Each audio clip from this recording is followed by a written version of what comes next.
Ya, ini gemak. Oh, bisa bang, mati.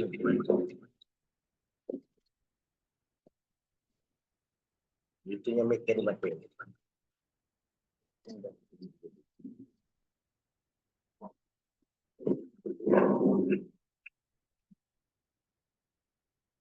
Ya, assalamualaikum warahmatullahi wabarakatuh.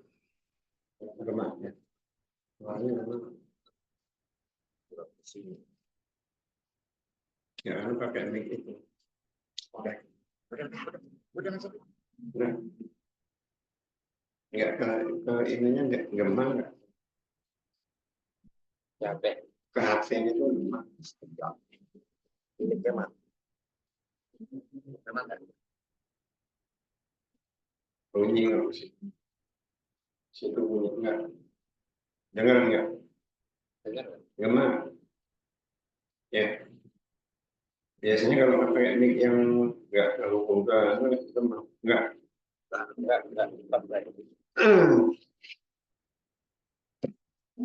Ya, assalamualaikum warahmatullahi wabarakatuh. Waalaikumsalam.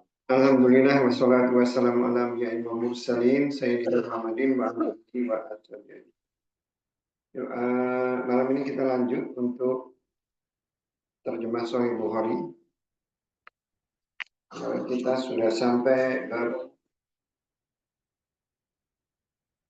qaulin Nabi yu'adzibul mayyit bi ba'dil buka'il ahli. Mayit itu disiksa karena tangisan keluarga.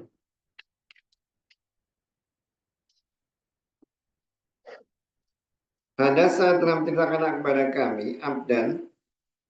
Hadasa telah menceritakan kepada kami Abdullah. Akhbaro telah mengabarkan kepada kami Ibnu Juraij. Qala berbicara dia. Akhbaro telah mengabarkan ni kepadaku Abdullah ibnu Ubaidillah ibnu Abi Mulaikah. Qala berbicara dia. Tuwufiyat diwafatkan ibnatu anak perempuan li punya Usman radhiyallahu anhu, semoga meridai Allah darinya, di Mekah.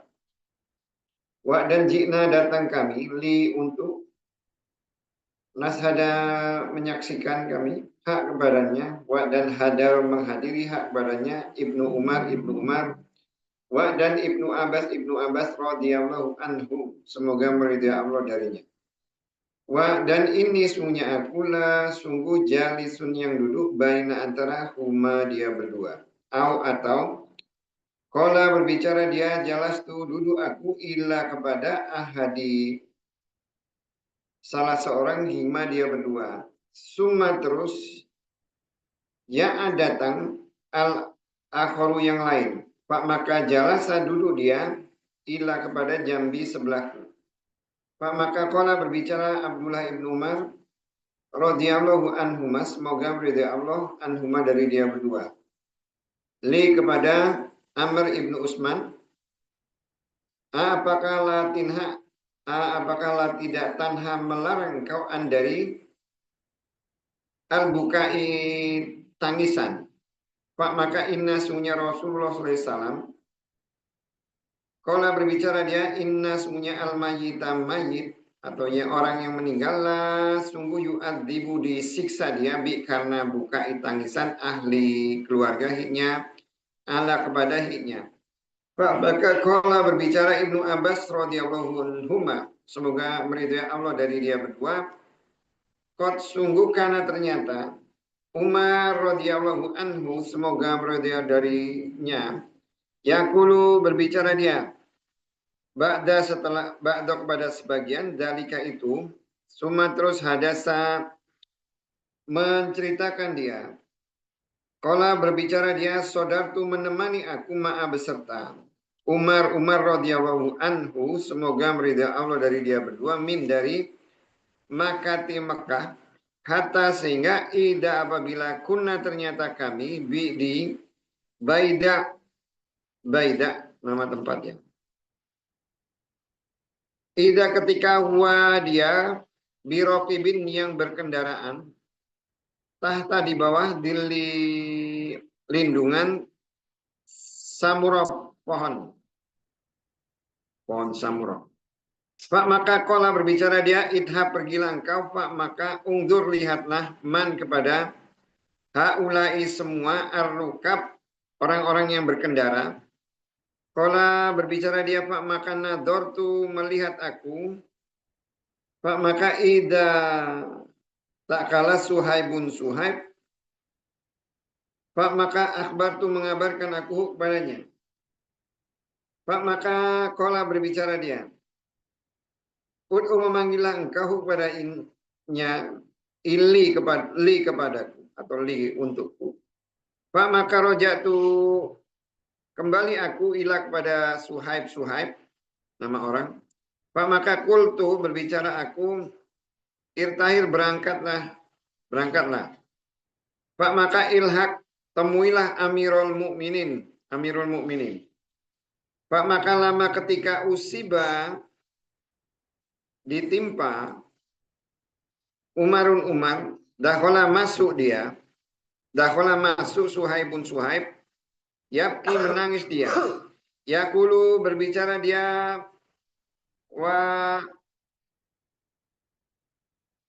wahai. Wah itu wahai ya kayak Arab nida. Akho saudara hudnya dan sohibah sahabat hudnya. Pak maka kola berbicara Umar radhiyallahu anhu, semoga meridai Allah darinya. Ya wahai Suhaibun Suhaib, apakah tabki menangis engkau alaya untukku?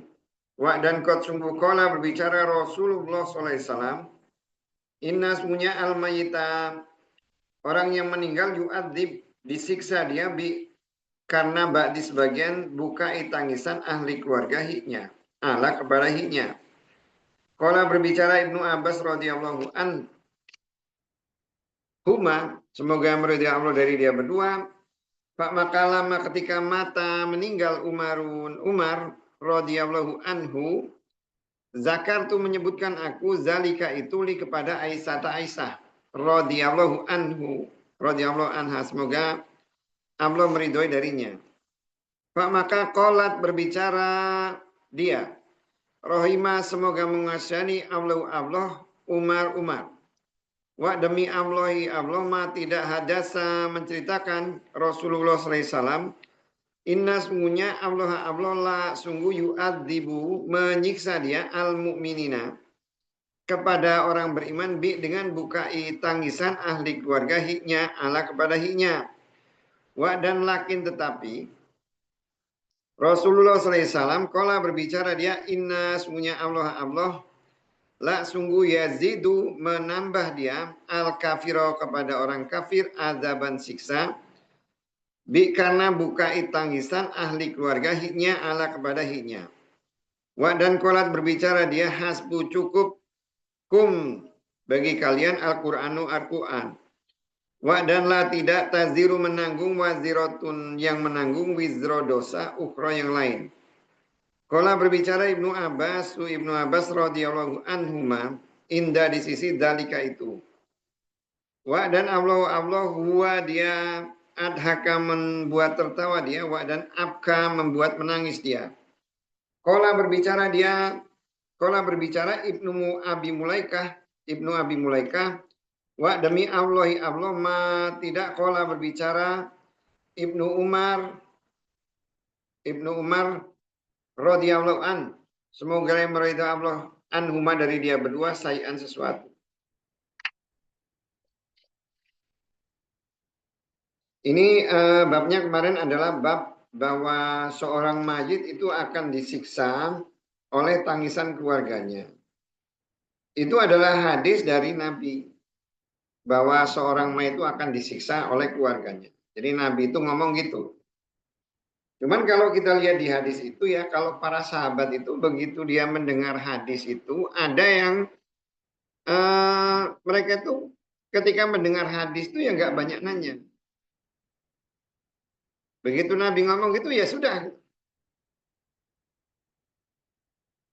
Karena kebiasaan sahabat itu apalagi ketika turun ayat gitu ya. La tas'alu rasulakum kama su'ila Musa min qabl. Janganlah kalian tuh banyak nanya kepada Rasulullah Sebagaimana Nabi Musa itu ditanya oleh kaumnya. Makanya mereka itu tidak berani banyak tanya. Karena banyak tanya itu ada yang ditakutkan juga ya. Karena ingin menghindari. Gitu. Ingin menghindari seakan-akan orang itu supaya nggak kena kewajiban dari perintah itu. Makanya mereka itu jarang. Sampai kemarin diceritakan di dalam beberapa hadis ketika Nabi berbuat salah pun di dalam sholat, sahabat tuh nggak ada yang berani negor kan. Sahabat-sahabat seperti Umar, Abu Bakar dan lain-lain. Cuman akhirnya muncul Dzulkalbi itu yang Dzulyadain yang dia bertanya, wahai Nabi, apakah sholatnya itu dikosor atau kamu lupa? Cuman sahabat itu yang berani. Ini kenapa? Ya karena mereka itu takut ya, takut sekali kepada Nabi. Jadi ketika ada satu perintah, satu ayat dari Al-Quran atau perintah dari Nabi, ya mereka itu laksanakan sesuai dengan pemahaman mereka. Karena saking takut. Nah, yang seperti itu bedanya adalah Aisyah. Aisyah itu karena dia ada di rumah bareng Nabi kan ngomong gitu kan ya. Nah, sering ngobrol dengan Nabi, jadi dia punya kesempatan tuh lebih banyak nanya. Punya kesempatan lebih banyak nanya. Banyak hadis itu yang diriwayatkan oleh Aisyah itu yang oleh pemahaman beberapa sahabat itu menjadi berbeda ketika hadis itu dijelaskan oleh Aisyah. Karena Aisyah itu memang hidup bareng Nabi. Termasuk hadis tadi.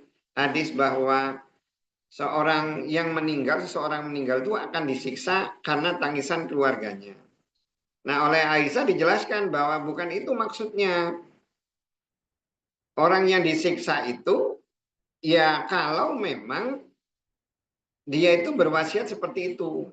Berwasiat supaya ketika dia menangis itu ditangisi. Tapi ketika dia tidak berwasiat seperti itu, dalam Islam itu orang itu tidak menanggung dosa orang lain. Yang penting asal dia sudah berwasiat, dia tidak menanggung dosa orang lain. Walaupun misalnya setelah seseorang meninggal itu, dia melarang ya, misalnya dia udah melarang, pokoknya jangan, kalian nggak boleh melakukan ini, nggak boleh. Saya ketika ini misalnya, ketika seseorang meninggal, tolong kuburan saya jangan dibangun, gitu kan ya. Jangan dikijing gitu kan, kalau orang Jawa dikijing itu dibikin bangunan. Atau nggak usah diyasinin, atau nggak usah nangis, nggak usah apa.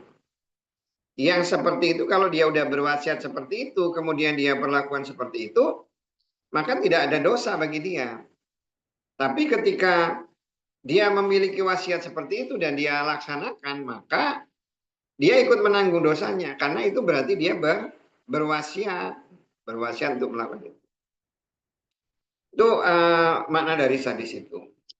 Kemudian yang kedua, kita juga harus perhatikan bahwa kadang tidak berarti bahwa pemahaman sahabat itu terhadap satu hadis itu karena dia sahabat juga dia memiliki pemahaman yang lebih baik, belum tentu juga. Belum tentu juga. Di sini Umar itu ketika membaca hadis itu, memahami hadis itu, dia memahami pokoknya kalau ada orang nangis, itu nanti keluarganya disiksa. Orang yang meninggal akan disiksa. Makanya Umar itu, kalau ada orang meninggal, terus dia ada yang nangis itu malah dipukul. Gitu. Sampai seperti itu. Sampai seperti itu. Karena apa? Ya seperti itulah pemahaman Umar. Pemahaman Umar. Salah. Ya, kalau kita lihat dari hadis Aisyah ya berarti salah. Jadi memang ada kemungkinan. Nah, makanya namanya sahabat itu tidak terlepas dari kesalahan. Mereka juga manusia biasa. Kan seperti juga yang diriwayatkan oleh Ibnu Umar ya. Ini contoh bahwa para sahabat itu bisa juga salah. Sekelas Umar juga bisa salah. Jadi ketika ada seseorang itu ya, seseorang itu meninggal kemudian dia itu tidak punya anak ya, tidak punya anak, tapi dia punya saudara, tidak punya saudara. Nah, ketika dia tidak punya anak, kemudian tidak punya kalah lah kan jatuhnya tidak punya anak, tidak punya saudara, maka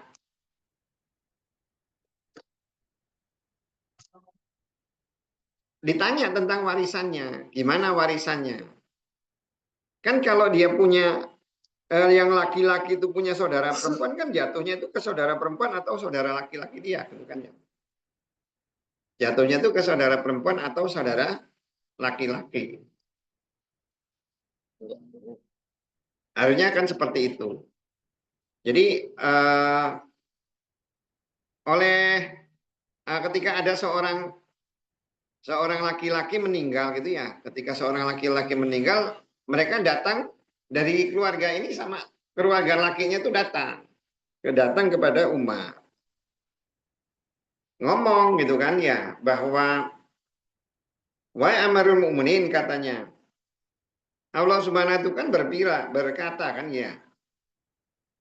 Wa in kana rajulun yurasu kalalah, kalau seorang laki itu apa walakum nisfu ma taraka azwajukum ilam yakul lahu walad. Fa in kana lahu waladun ya. Kalau dia itu punya anak, baginya itu seperempat ya kalau dia tidak punya anak. Tapi kalau dia punya anak, bagi dia itu jadi seperdelapan. Bagi dia itu seperdelapan. Nah, kemudian dia diberikan kepada sisanya itu dia kepada saudaranya, kepada saudara laki-lakinya. Nah, saudara laki-laki dari saudara perempuan. Yang satu juga nuntut juga gitu loh. Yang lain juga nuntut juga ke Amirul Mukminin itu sama dari pihak istrinya juga nuntut juga. Sehingga Umar itu memutuskan, dia kan kalau dia nggak punya anak laki-laki, punya anak perempuan. Dia punyanya cuma anak perempuan gitu ya. Punyanya cuma anak perempuan, nggak punya anak laki. Nah, untuk anak perempuannya, lupa saya. Untuk untuk ibunya itu dia seperlapan. Kemudian untuk anaknya itu, anak perempuannya itu gitu loh. Apa itu namanya? Berarti kan untuk anak perempuan sama untuk ibunya hartanya. Tapi kalau di Quran itu kan dikatakan ya kalau dia itu tidak punya anak laki-laki gitu. Kalau dia tidak punya anak laki-laki maka jatuhnya itu ke saudara dari pihak lakinya, saudara dari pihak laki. Jadi oleh Ibnu Abbas itu dibilang gini gitu loh, oleh Ibnu Abbas dibilang gini, wahai mulin kata Amirul Mukminin ya, kalau umpamanya seseorang itu dia meninggal itu kan yang akan menanggung itu kan keluarganya. Yang nanggung hutang itu keluarganya dari pihak laki-laki. Ya harusnya harta itu ya untuk keluarganya laki-laki.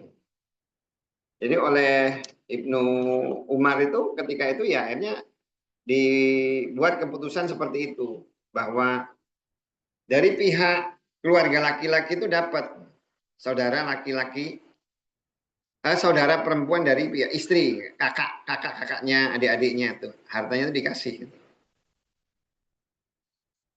Nah, kemudian setelah Umar meninggal, Ibnu Umar tuh ngomong gitu loh bahwa sebenarnya bapak saya sama Ibnu Abbas itu salah. Yang ngomong itu kan yang memutuskan tuh Abbas, paman Nabi ya. Ibnu Abbas sendiri ngomong bahwa Umar itu salah dan bapak dia salah. Kenapa kamu katakan salah? Salah karena harusnya itu kan di dalam pembagian waris itu kan ada ahli waris gitu ya. Ahli waris itu kan istri, anak. Walaupun anak perempuan. Istri, anak perempuan. Jadi selama ada ahli waris, itu asobah itu nggak dapat harusnya. Selama ada ahli waris. Selama ada ahli waris itu istri itu nggak dapat. Ya kenyataannya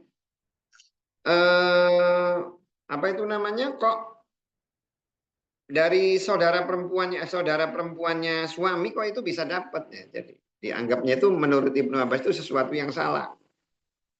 Nah, kalau kita bicara sekarang kan seolah-olah itu nyalahin Ibnu Umar dan nyalahin Umar dan Abbas gitu ya. Nyalahin Umar dan Abbas padahal ya bisa saja mereka itu berbuat salah di dalam pemahaman apa itu namanya?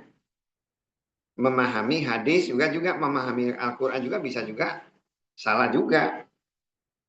Makanya kita juga bisa lihat tuh nanti di dalam beberapa hal itu ada perbedaan pandangan di antara ulama yang satu dengan ulama yang lain. Nah, tugas kita itu sebenarnya ya kita memilih mana sebenarnya yang menurut anggapan kita atau menurut logika kita itu yang pas itu yang mana gitu, yang benar itu yang mana.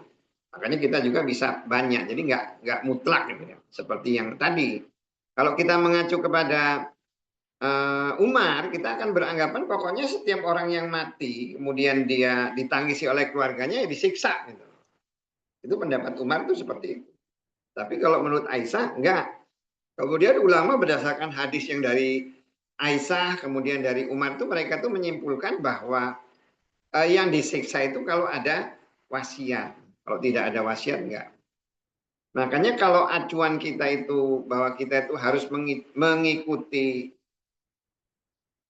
salaf itulah bahasanya mengikuti salaf apa itu bagaimana para sahabat itu memahami Al-Quran dan hadis ya tidak semuanya itu juga benar, tidak semuanya juga benar, karena Imam Malik sendiri itu sudah pernah bilang bahwa semua orang itu bisa diambil, semua orang itu ucapannya itu bisa diambil atau bisa ditinggalkan kecuali penghuni kubur itu. Jadi Imam Malik itu lagi ngajar dekat kuburannya Nabi. Jadi kalau yang ini nggak bisa ditinggal. Yang ini ucapan dia nggak boleh ditolak. Tapi kalau yang manusia yang lain itu masih bisa diterima, masih bisa ditolak. Jadi bukan berarti kalau seseorang itu dia berbeda pendapat dengan Umar atau berbeda pendapat dengan Abu Bakar, seakan-akan berarti dia menyalahi gitu loh ya, menyalahi. Belum tentu. Karena tiap orang juga punya pemahaman beda-beda. Yang penting kan dasar dia berpendapat itu apa? Hadisnya atau Qurannya. Yang yang salah itu adalah ketika kita itu sebenarnya tahu bahwa pendapat itu salah, tapi karena kita udah gengsi gitu loh, terus kita mempertahankan itu dengan hadis itu yang nggak boleh ya, yang seperti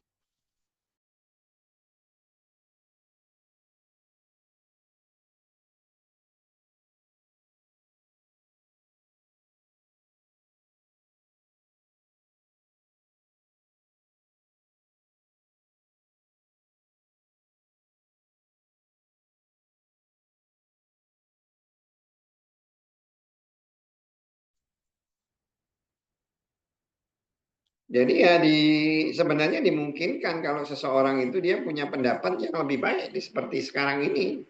Bisa aja. Kenapa? Ya karena kalau kita lihat lengkap hadis itu malah sekarang lebih lengkap zaman sekarang dibandingkan zaman dulu. Lebih lengkap zaman sekarang dibandingkan zaman dulu. Kenapa?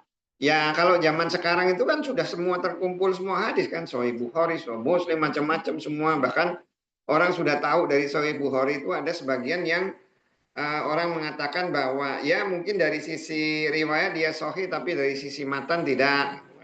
Sampai yang seperti itu. Tapi gimana pemahamannya? Kan kunci agama itu kan di pemahaman sebenarnya, bukan masalah banyaknya ilmu atau apa. Kadang untuk satu hal orang itu lebih memahami.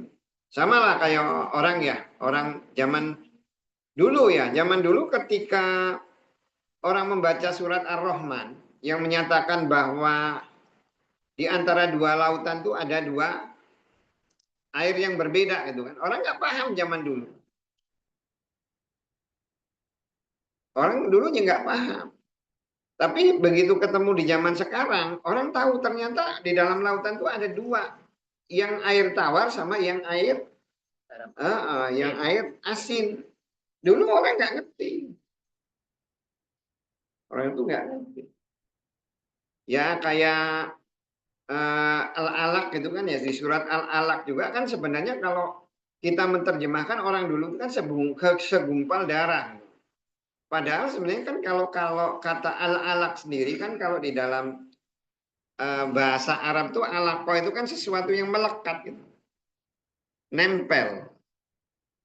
Nempel. Jadi kalau darah itu kan nempel ke rahim gitu ya. Kan air mani bercampur dengan apa itu namanya sel telur, nempel ke rahim itu kayak lintah gitu. Bukan hanya sekedar Bertemu. segumpal darah gitu aja. Orang kan sekarang kalau Indonesia kan terjemahnya segumpal darah kan, tapi sebenarnya kan aslinya kan kalau alaqah itu kan sesuatu yang menempel. Cuman memang bahasanya itu jadi nggak enak. Jadi dijelaskan sesuai dengan pemahaman orang, Pak ya. Nah, kalau dulu orang memahaminya seperti itu dan mereka nggak banyak nanya sih kalau zaman dulu. Cuma alaqatan fakholaqo fasawa gitu ya. Ya udah pokoknya percaya aja bahwa kita itu diciptakan dari sesuatu yang melekat, gitu. Segumpal darah lah bahasanya. Nah, ada beberapa ayat itu yang justru dipahami itu sekarang. Jadi intinya kalau orang menangis ya, menangis itu ketika ada seseorang yang meninggal itu selama tangisannya itu tidak berlebihan dan tidak ada ucapan-ucapan yang dilarang oleh Allah, tidak ada perbuatan-perbuatan yang dilarang oleh Allah dan Rasul, ya itu nggak masalah. Karena sifat sedih itu sesuatu yang normal ya, sesuatu yang normal. Karena Nabi juga kan ketika ditinggalkan anaknya juga kan menangis dan memang jiwa manusia itu kan lekat itu kan jiwa itu kan ya di Allah sendiri kan mengatakan juyina linasi musahwat minan nisa wal banin yang muqattarin ya. Jadi manusia itu dihiasi oleh Allah itu senang gitu loh, senang dengan perempuan, senang dengan anak, dengan keluarga atau apa gitu, dengan harta. Apalagi kalau itu sesuatu itu selalu tiap hari dengan kita itu tambah lama kan tambah lengket. Ketika itu dipisahkan itu akan menimbulkan kesakitan, menimbulkan kesakitan. Contohnya itu adalah ketika sakaratul maut kan. Sakaratul maut itu kan jangan dilihat itu cuman apa namanya kalau kita lihat itu berhentinya jantung itu kan berpisahnya antara roh dengan jasad kan. Kalau kita lihat kan sesuatu roh itu kan sesuatu yang tidak kelihatan kan sebenarnya kan ya. Tapi ketika dia dipisahkan dengan jasad, dia menimbulkan sakit yang luar biasa. Padahal sesuatu itu yang nggak kelihatan. Makanya wajar ketika hati manusia terikat dengan manusia lain atau terikat dengan sesuatu yang dia dekat dengan dia dan itu merasa nempel. Ketika itu dipisahkan maka dia akan timbul sakit. Sakit.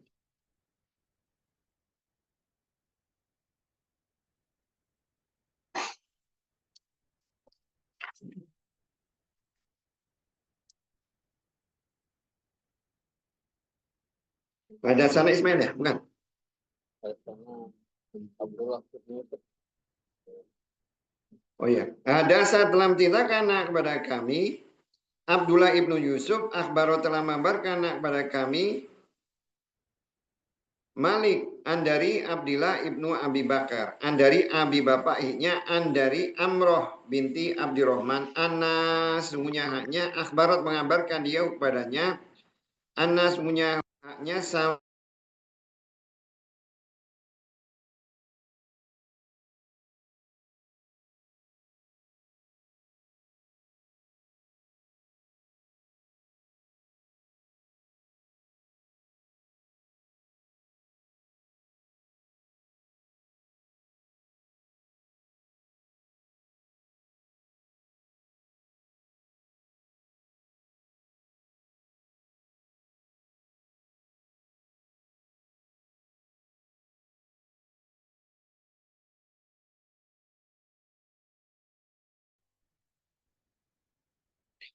Anna sungguhnya haknya sami'an mendengar dia Aisyah kepada Aisyah radhiyallahu anha zauja istri Nabi sallallahu alaihi wasallam qalat berbicara dia innama sesungguhnya marro lewat Rasulullah sallallahu alaihi wasallam ala kepada Yahudiyatin Yahudi orang Yahudi Yapki menangis dia ala kepada haknya Yapki menangis ala kepada haknya ahlu keluarga haknya yang menangis keluarganya Pak maka kola berbicara dia inna sungguhnya mereka la sungguh yapkuna menangis mereka ala kepada haknya wa dan inna sungguhnya haknya la sungguh tu azibu disiksa di dalam kubur haknya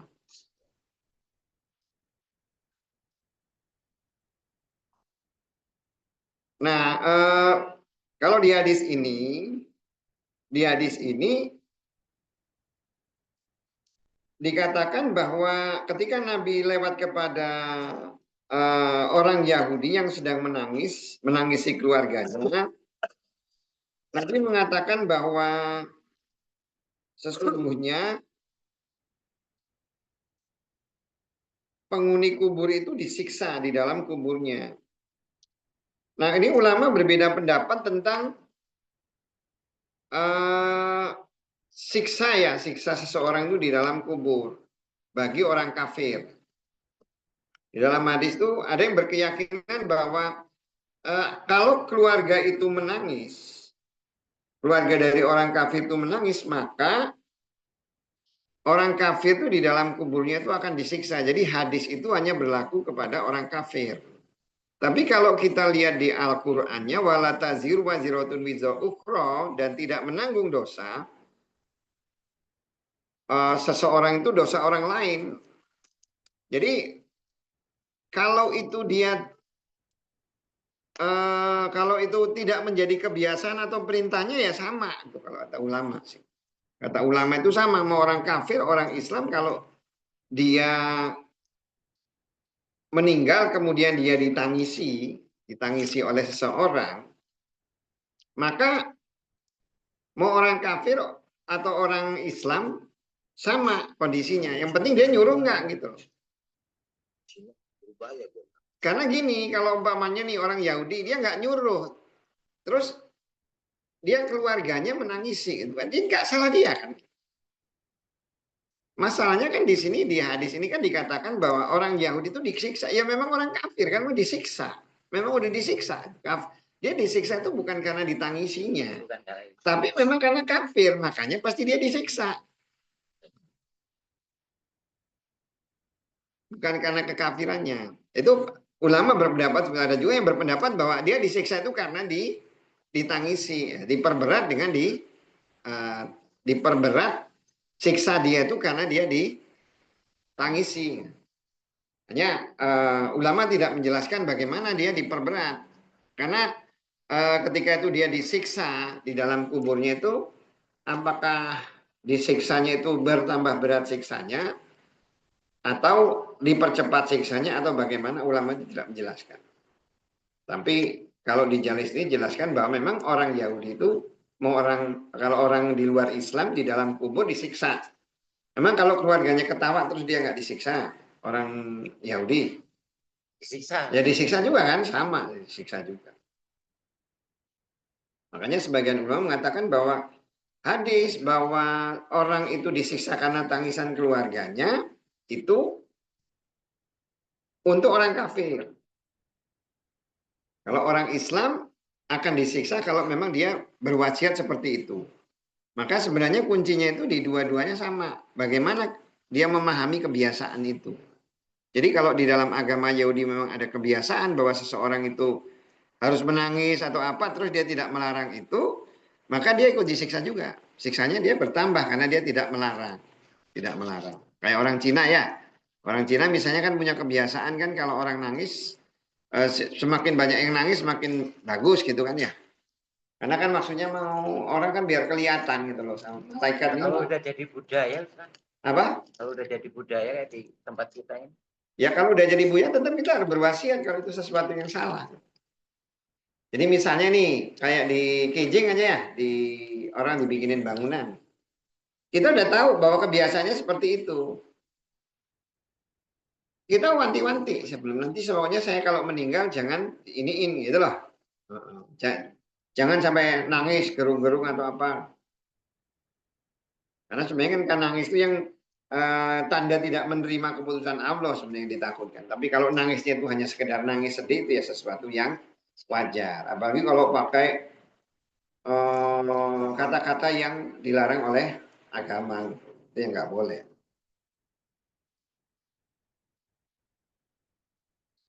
Hadasa telah menceritakan kepada kami Ismail ibnu Khalil. Hadasa telah menceritakan kepada kami Ali ibnu Mushir. Hadasa telah menceritakan kepada kami Abu Ishaq.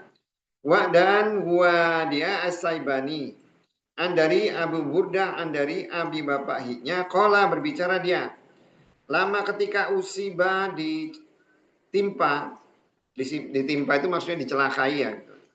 Umar radhiyallahu an ja'ala menjadikan dia Suhaib yaqulu berbicara dia wahai akho saudarahunya, wahai saudaraku gitu. Qala berbicara Umar. Apakah tidak alim tak tahu engkau anna sungguhnya Nabi sallallahu alaihi wasallam qala berbicara dia inna sunna al mayyit la sungguh yu'adzibu disiksa dia dengan bukai tangisan al hayyi yang orang yang hidup. Nah, hadisnya itu hampir sama diulang dari berbagai. Enggak boleh nangis. Ya kalau kita membaca hadis itu ya memang tidak nangis ya, tidak boleh nangis. Tapi nanti kita kan akan lihat banyak hadis. Makanya di hadis ini Bukhari itu menyampilkan banyak hadis yang hadis itu ada yang dia ngambil hadis ini aja gitu. Makanya itulah pentingnya ketika kita itu belajar satu hadis ya dilihat seperti Sahih Bukhari itu ditampilkan semua hadis. Sehingga kita itu bisa membuat kesimpulan. Nah, kalau umpamanya saya ambil contoh nih, kita baca ini satu hadis ya. Kita kan seringnya kan ketika kita membaca buku, di dalam buku itu hanya ditampilkan hadis innal mayit juala ju'adibu bi bukail al hayy gitu ya. Sesungguhnya mayit itu akan disiksa dengan tangisan orang yang hidup. Kalau kita baca hadis itu aja gimana kesimpulan kita? Kita hanya akan menyimpulkan bahwa kalau ada orang yang nangis, boleh. Apanya? Ngambil satu ini juga boleh. Ya makanya itu harus baca semuanya. Sehingga kita bisa menarik kesimpulan yang benar. Kita mengambil kesimpulan yang benar. Kalau dia memahami seperti itu ya nggak apa-apa namanya dia dasarnya hadis. Tapi kalau dia udah tahu hadis-hadis yang lain, ya harusnya kesimpulannya nggak seperti itu. Kesimpulannya seperti itu. Nggak saya ambil contoh lah kayak gini lah.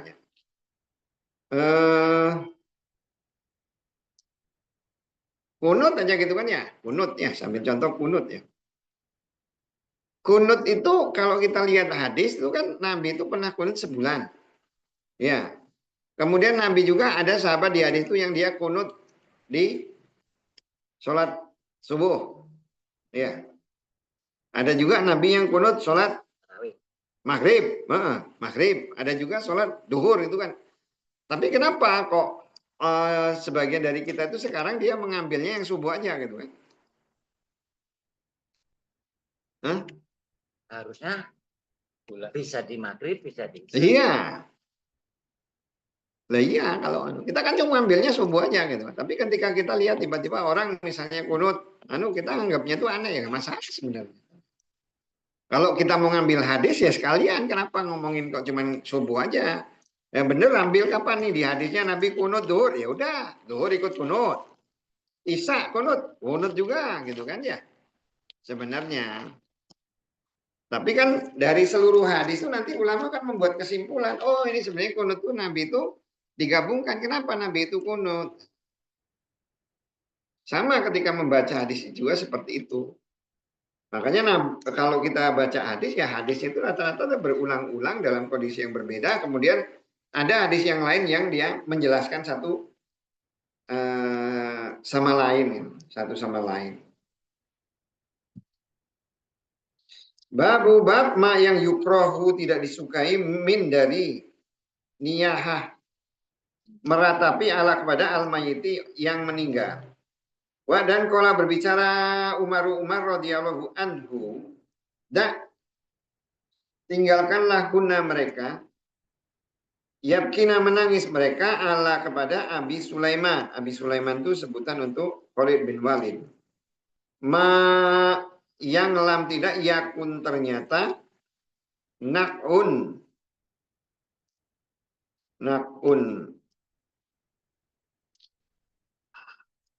itu ada penjelasan tuh. Nakun itu meletakkan, nakun itu adalah meletakkan tanah di atas kepala, atau laklakoh itu berteriak-teriak. Tuh dia ada penjelasan bawahnya. Wa dan an-naq'u, naq'u itu adalah at-turab, tanah ala di atas ar-roksi kepala. Wa dan lak-lako itu adalah saut, suara.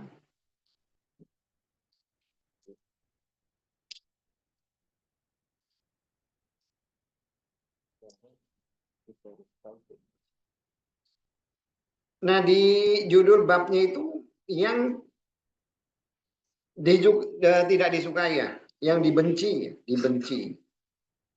dari meratapi kepada mayit. Judulnya itu kan judul menurut Bukhari ya, ingat aja ketika ada judul itu judul menurut Bukhari, dan yang dimaksud dengan tidak disukai, kalau kita kan makruh itu kan sesuatu yang dibenci itu kan hukumnya itu kalau makruh dikerjakan itu berarti tidak dapat dosa gitu kan ya. Kalau ditinggalkan berarti kita mendapatkan pahala, itu kan hukum makruh seperti itu. Tapi yang dimaksud mayukroh di situ adalah haram. Haram. Jadi harus memahami ketika judul itu maksudnya itu apa. Jangan dari kata-katanya. Kalau kita lihat dari kata-katanya nanti diterjemahkan, oh enggak makruh kok, menurut Bukhari itu makruh kalau orang nangis. Nah yang di sini dimakruhkan orang itu nangis itu terus rambutnya tuh ditarik-tarik atau diletakkan di tangga, dia tanda dia memang benar-benar bersedih gitu, berduka.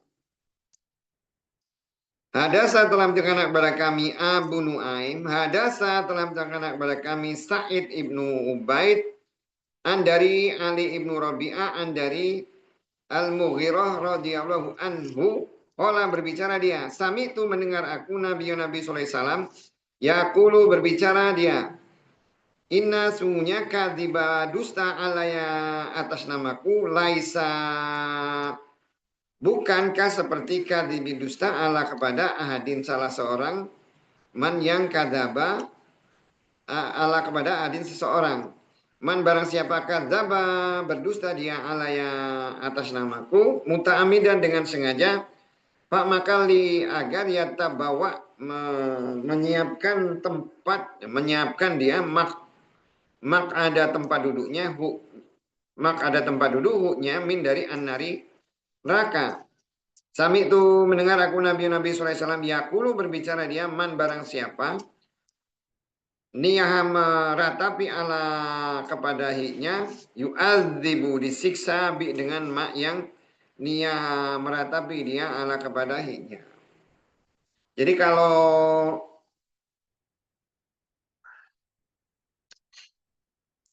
meratap ya, orang kadang kan ketika ditinggalkan itu seseorang itu sedih ya, sedih. Tapi kadang itu namanya manusia itu kan innal insana uliko halu'a, manusia itu kan diberi nikmat aja keluh kesah, apalagi dia tidak diberi nikmat. Kadang kalau kita lihat sih, kenapa sih seseorang itu ketika ditinggalkan seseorang itu dia menangis itu kenapa? Atau sedih itu kenapa sih? Secara umum.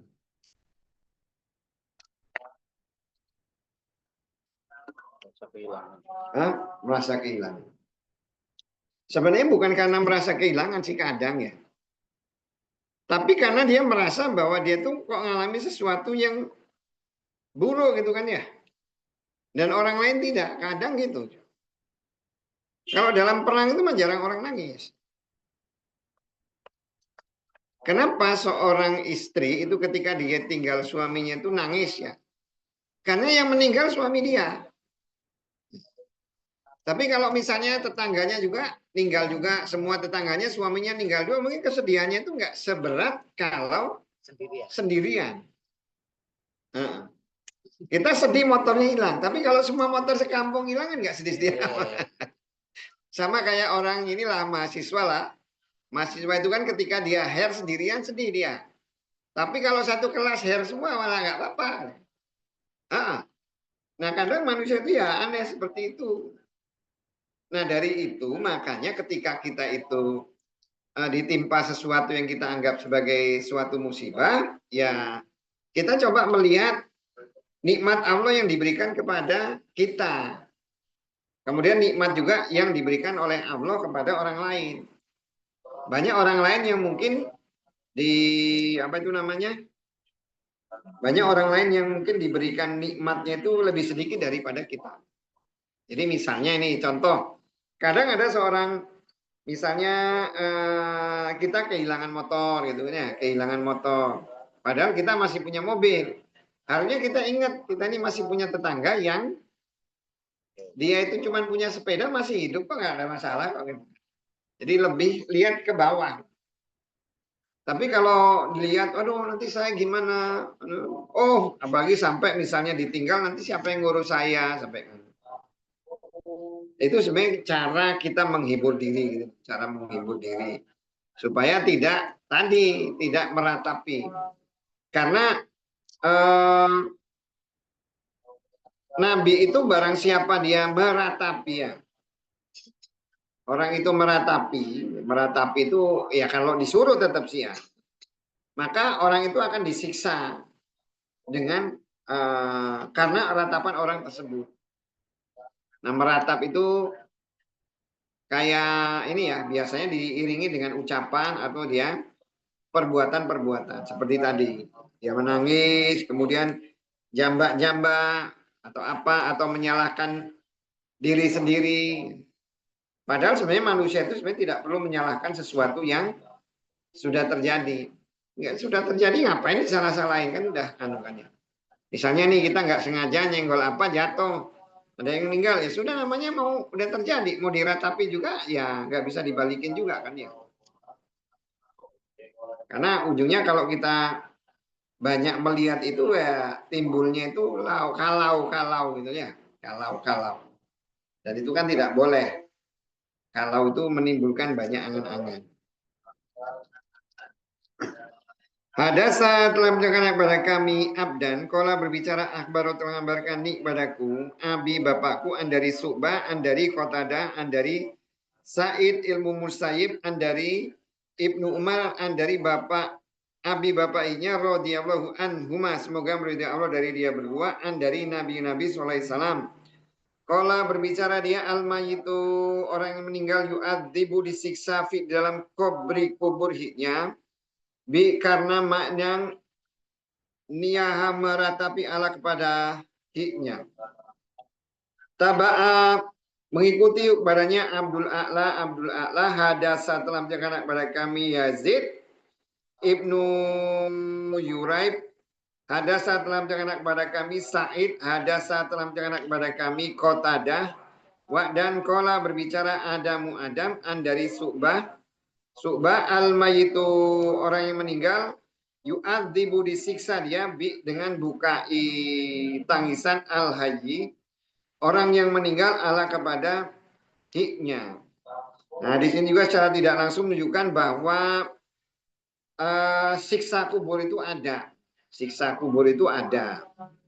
Salah satu penyebab siksa kubur itu adalah ketika seseorang itu dia diratapi oleh keluarganya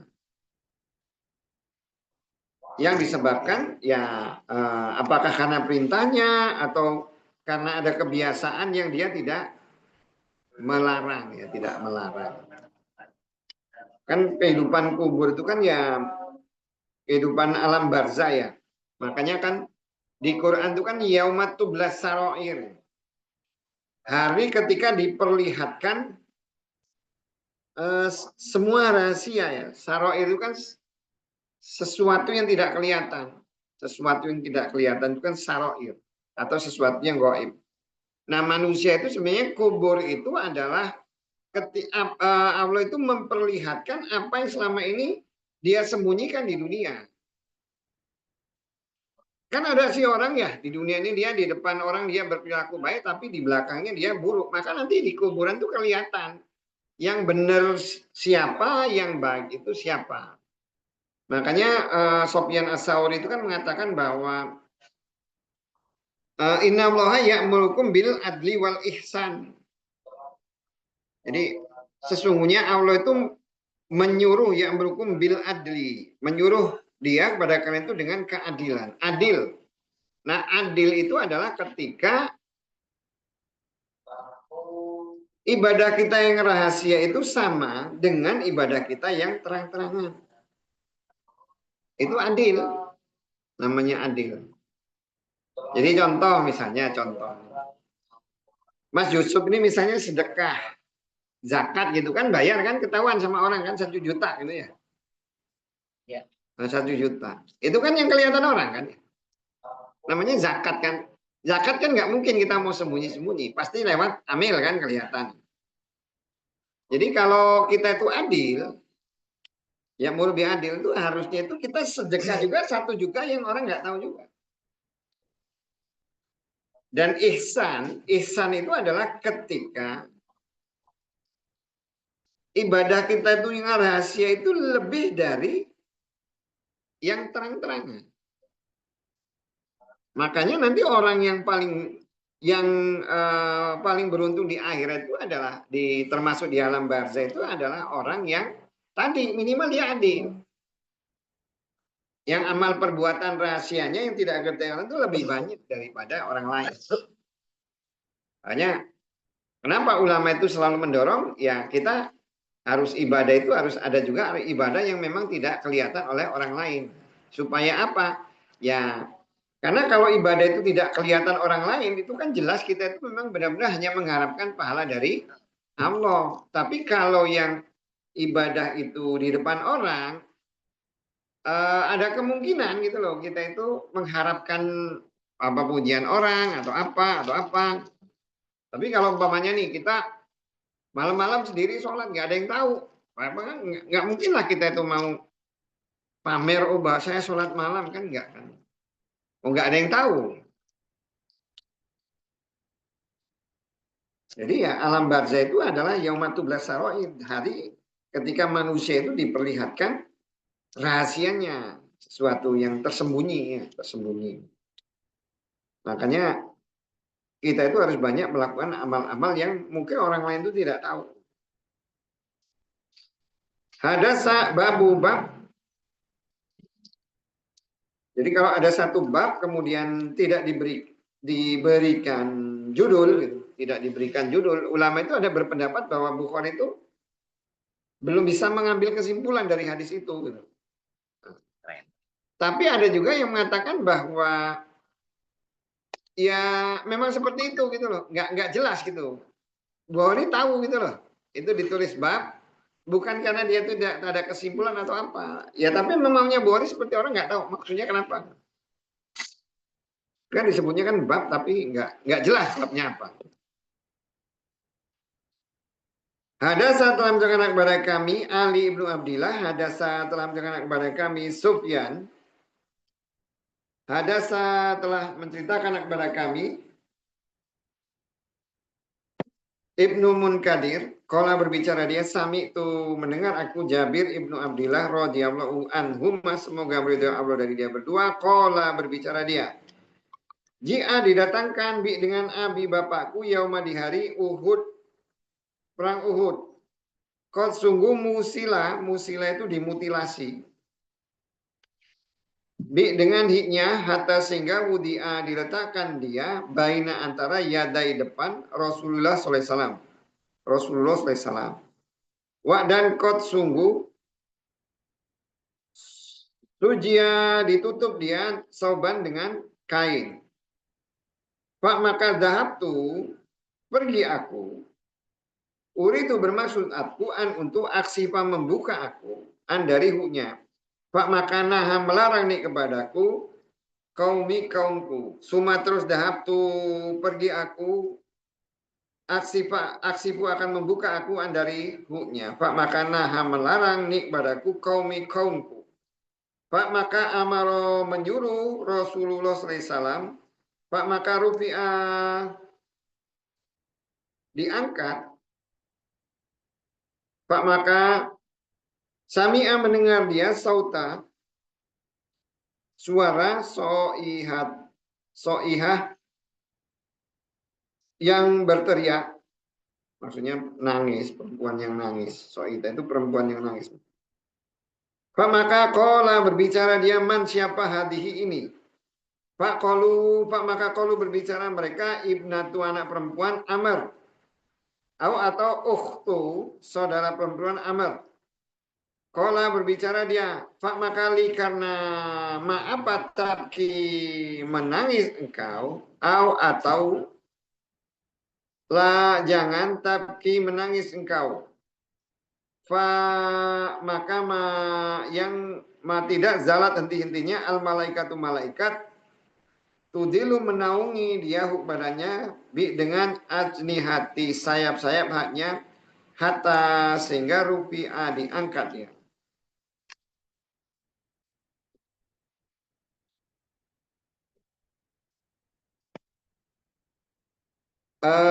Di sini bercerita tentang Jabir ibnu Abdillah, bapaknya itu namanya itu Haris ya, bapaknya itu Haris, salah seorang sahabat Nabi yang dia meninggal di perang Uhud.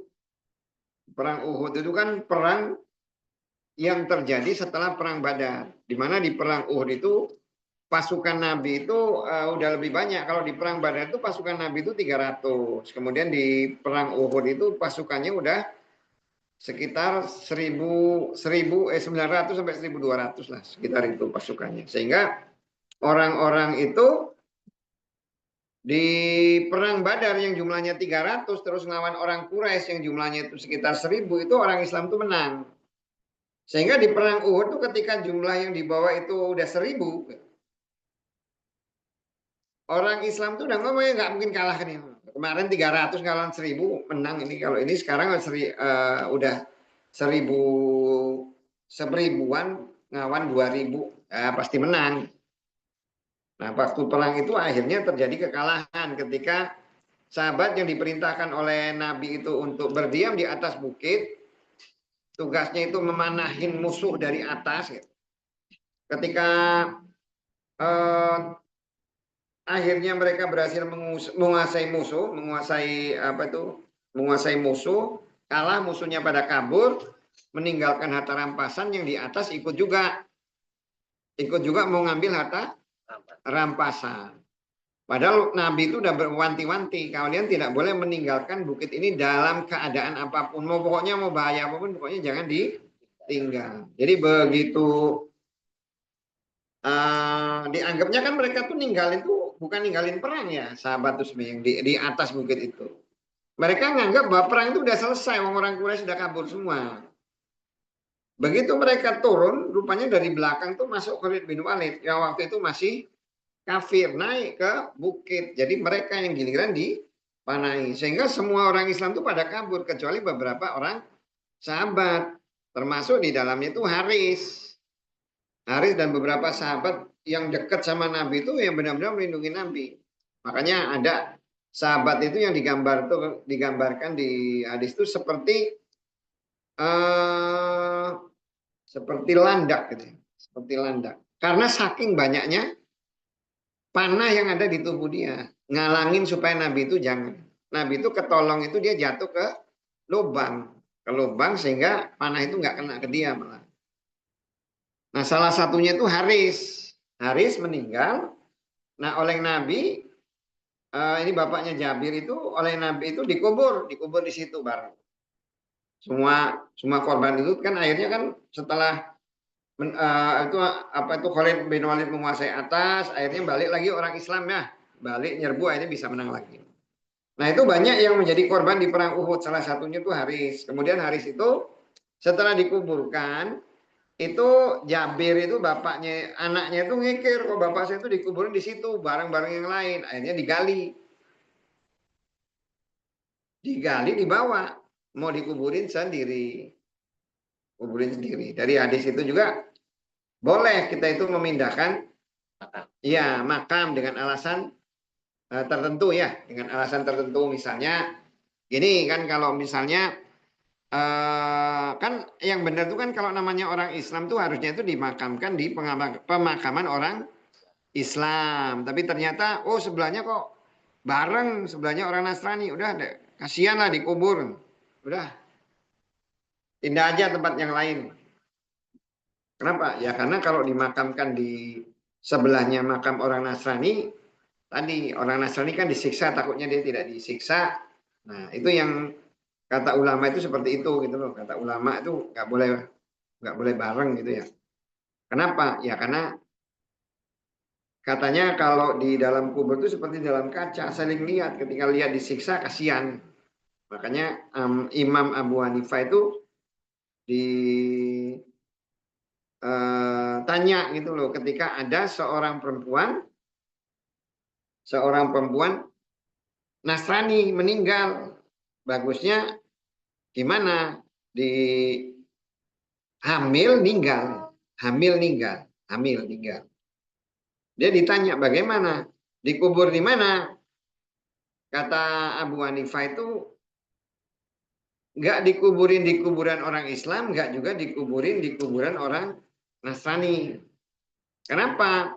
Kalau dikuburkan di kuburannya orang Islam, dia disiksa itu ganggu orang Islamnya. Tapi kalau dikubur di kuburan orang Nasrani, bayinya itu kan makhluk, nggak dosa juga gitu loh. Kasihan juga nih lihat orang disiksa. Makanya suruh kubur sendiri, nggak di kuburan orang Islam atau orang Kristen. Ulama itu mikir sampai ke situ ya, mikirin bayi aja dipikirin. Berarti ibu sama anaknya, Hah? ibu sama anaknya juga saling lihat itu. Ya tapi kan nggak sebanyak anu lah. Nah, masa mau dipisahin dibelek dulu di anu ya? Enggak juga lah. Walaupun mungkin lihat ibunya. Tapi kan masalahnya dikubur itu seperti apa ya, nggak anu kan, nggak dijelaskan sih ya secara detail kan ya. Karena memang rahasia, rahasia. Apakah kuburan tuh kan makanya banyak cerita-cerita, oh sama seperti kampung yang lain, saling melihat tapi tidak bisa ngomong atau apa. Tapi kan tidak ada hadis yang menjelaskan itu ya. Banyakan kan pendapat ulama. Nah, di sini ketika Jabir itu dibawa, ayahnya Jabir itu dibawa, Jabir itu ingin melihatin jasad ayahnya. Kaumnya itu ngelarang, karena udah dimutilasi. Udah, nanti kalau melihat tambah sedih lagi gitu kan, dilarang. Kemudian dia ngomong ke Nabi ya, ngomong ke Nabi. Nabi nggak nyuruh buka, tuh udah dimakamkan aja. Rupiah itu dimakamkan. Nah, ketika dimakamkan itu ada yang menangis ya. Menangis itu saudaranya. Ada saudaranya dari Umar itu menangisi itu kematian itu. Kata Nabi, ngapain kamu nangis? Wong dia itu dikelilingi oleh malaikat. Dikelilingi oleh malaikat sampai dia dikuburkan. Dikelilingi malaikat sampai dia dikuburkan. Jadi seharusnya sebenarnya kan kalau kita memahami bahwa negeri akhirat itu sebenarnya kan lebih bagus daripada negeri di dunia ini. Karena di dunia itu sebenarnya negeri penuh ujian, penuh kesengsaraan. Kalau kita itu pindah ke negeri akhirat itu malah sebenarnya ya itu darul khair sebenarnya. Harusnya itu lebih baik. Ibaratnya ginilah, kita dari tinggal di padang pasir atau daerah terpencil yang nggak ada apa-apa, banyak kehidupan susah, tiba-tiba kita itu pindah ke tempat yang lebih enak, lebih nyaman. Kenapa perlu disedihkan gitu kan ya? Kalau mau disedihkan tuh misalnya nih kita punya orang tua kafir, terus kita ya mati sedih, ya wajar gitu. Tapi kalau sesama orang Islam mati, ya harusnya ya walaupun ya kalau dibilang Senin ketawa ya mungkin lah. Tapi maksudnya jangan terlampau bersedih karena dia mendapatkan sesuatu yang lebih baik. Bayangkan saja kalau di hadis itu katakan mamin fajir itu, mamin fajir au kafir, tidaklah orang yang berdosa atau orang kafir ila al mautu khairun lah, kecuali mati itu lebih bagus dia. Karena kalau dia orang berdosa atau orang kafir dengan dia mati, dosa dia itu nggak nambah banyak, siksanya nggak tambah lebih berat. Nah kalau orang kafir atau orang fajir aja, orang berdosa aja dia mati itu lebih baik, apalagi orang Islam, orang Islam cuman pindah lokasi. Sama kayak umpamanya kita pindah ke Tanjung Karang, pindah ke Jakarta atau mana yang sebenarnya tempat itu lebih baik.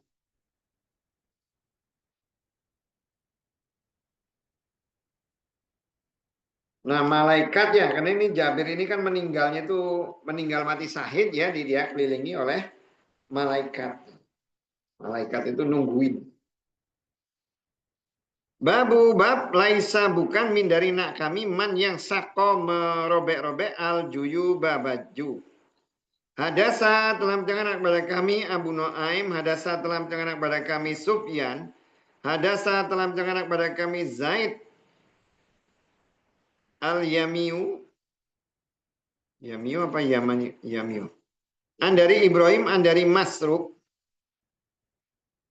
an dari Abdullah radhiyallahu anhu, qala berbicara Nabi sallallahu alaihi wasallam, laisa bukan min dari nak kami man yang latoma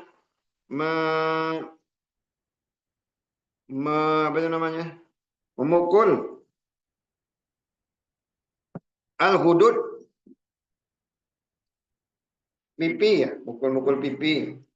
Wa dan sako merobek-robek dia al-juyuba baju, wa dan jaa menyeru dia dengan dakwati seruan jahiliyah itu jahiliyah.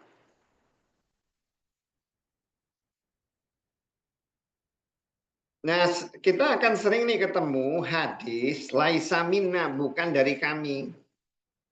Bahasa laisa minna itu bukan menunjukkan bahwa itu berarti udah nggak Islam lagi gitu. Tapi menunjukkan bahwa apa yang dilakukan itu nggak ngikutin aturan Islam aja gitu loh. Gitu loh. Jadi jangan dipahami orang yang apa itu namanya laisa minna, oh berarti udah nggak Islam lagi atau kafir, nggak seperti itu. Berarti kan itu apa yang dilakukan itu sesuatu yang haram gitu. Sesuatu yang haram. Jadi diharamkan itu ketika seseorang itu ditinggal mati oleh seseorang, dia menampar-nampar pipi atau merobek baju atau menyeru dengan seruan jahiliyah, jerit-jerit. Tapi sebenarnya tidak terbatas pada perbuatan itu. Yang intinya itu ya tergantung bagaimana kebiasaan suatu kaum ya. Tergantung suatu kaum dia merayakan atau melakukan bentuk duka cita itu seperti apa. Jadi kalau ini kan tidak nampar pipi, ini misalnya apa-apa gitu. Kalau itu bentuknya itu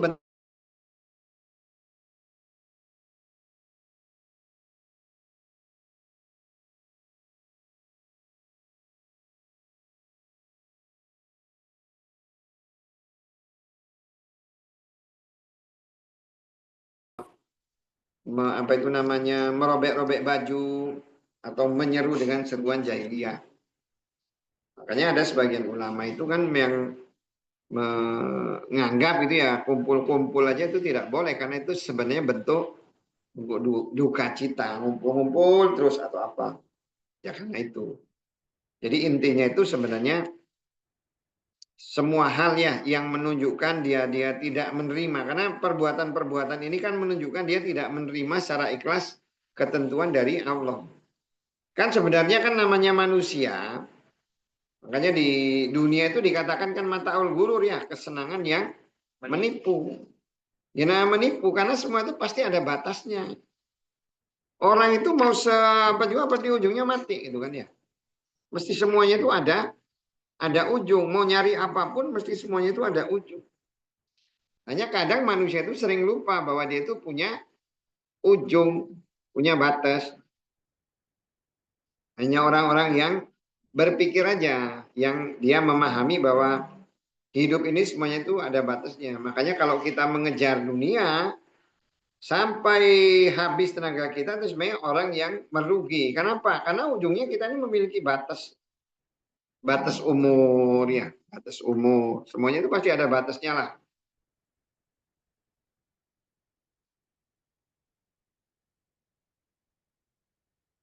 Makanya kan dikatakan khuliqa kulla syai'in bil qadar katanya. Diciptakan segala sesuatu itu dengan batasan. Semua ada batasnya.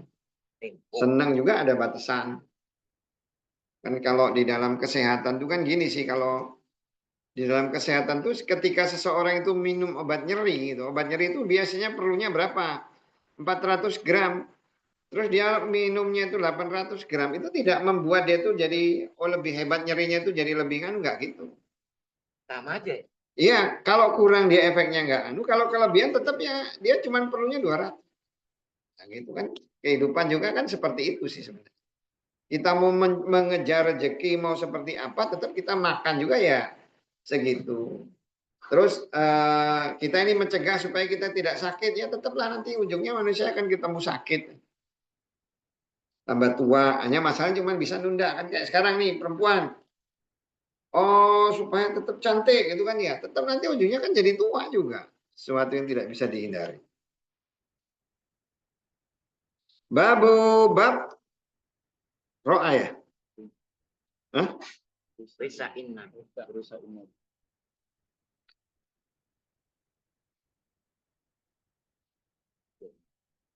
Risa.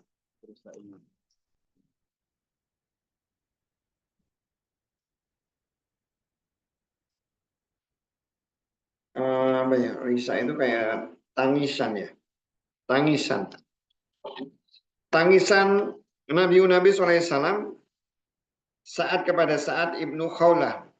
Hadasa telah mendengar kepada kami Abdullah Ibnu Yusuf. Baru telah mengabarkan kepada kami Malik. Dari Ibnu Syihab, dari Amr Ibnu Sa'id, Ibnu Abi Waqqas, Ibnu Sa'ad bin Abi Waqqas, dari abi bapaknya Rodiyah semoga meridai Allah dari huknya. Kala berbicara dia, karena ternyata Rasulullah SAW Ya'udu menjenguk dia nih kepadaku amma di tahun hajati haja al-wada, haji al-wada. Haji wada itu haji perpisahan. Min dari wajah nyeri atau sakit istada yang bertambah berat bi kepadaku. Pak maka kul tuh berbicara aku. Ini sungguhnya aku kot sungguh balago sampai bi kepadaku min dari al wajai sakit. Wa dan anak aku zu yang memiliki malin harta. Wa dan la tidak yarisu mewaris ini kepadaku ilah kecuali ibnatun anak perempuan satu. Pak maka apakah Pak maka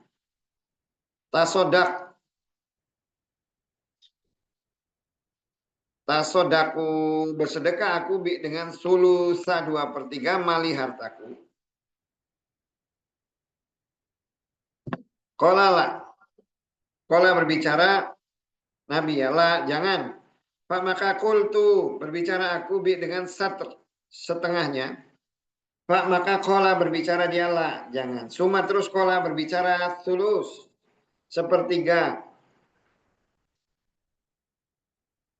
Dan asulus kasir dan 1/3 itu kabir banyak. Atau kasirun banyak.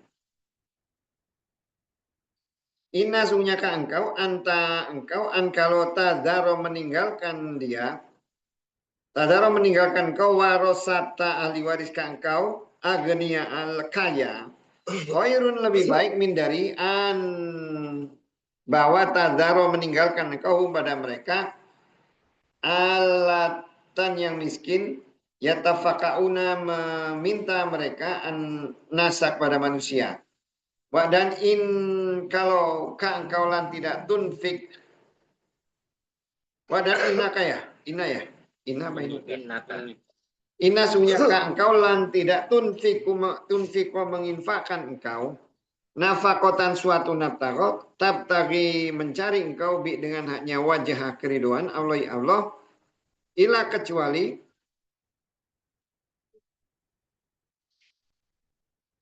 ujir dibeli pahala kan gue. Ujir diberi pahala engkau dengan haknya. Harta sehingga mak yang taj'alu menjadikan engkau benar. Betul. Fi-nya ada 2. Fi pada fi mulut imro'ati istri engkau.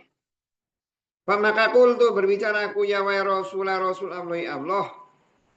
Ukhalifu meninggalkan atau ba'da sebagian ashabi sahabatku.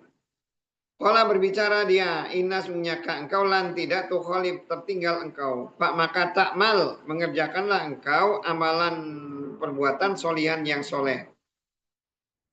Ila kecuali Data bertambah.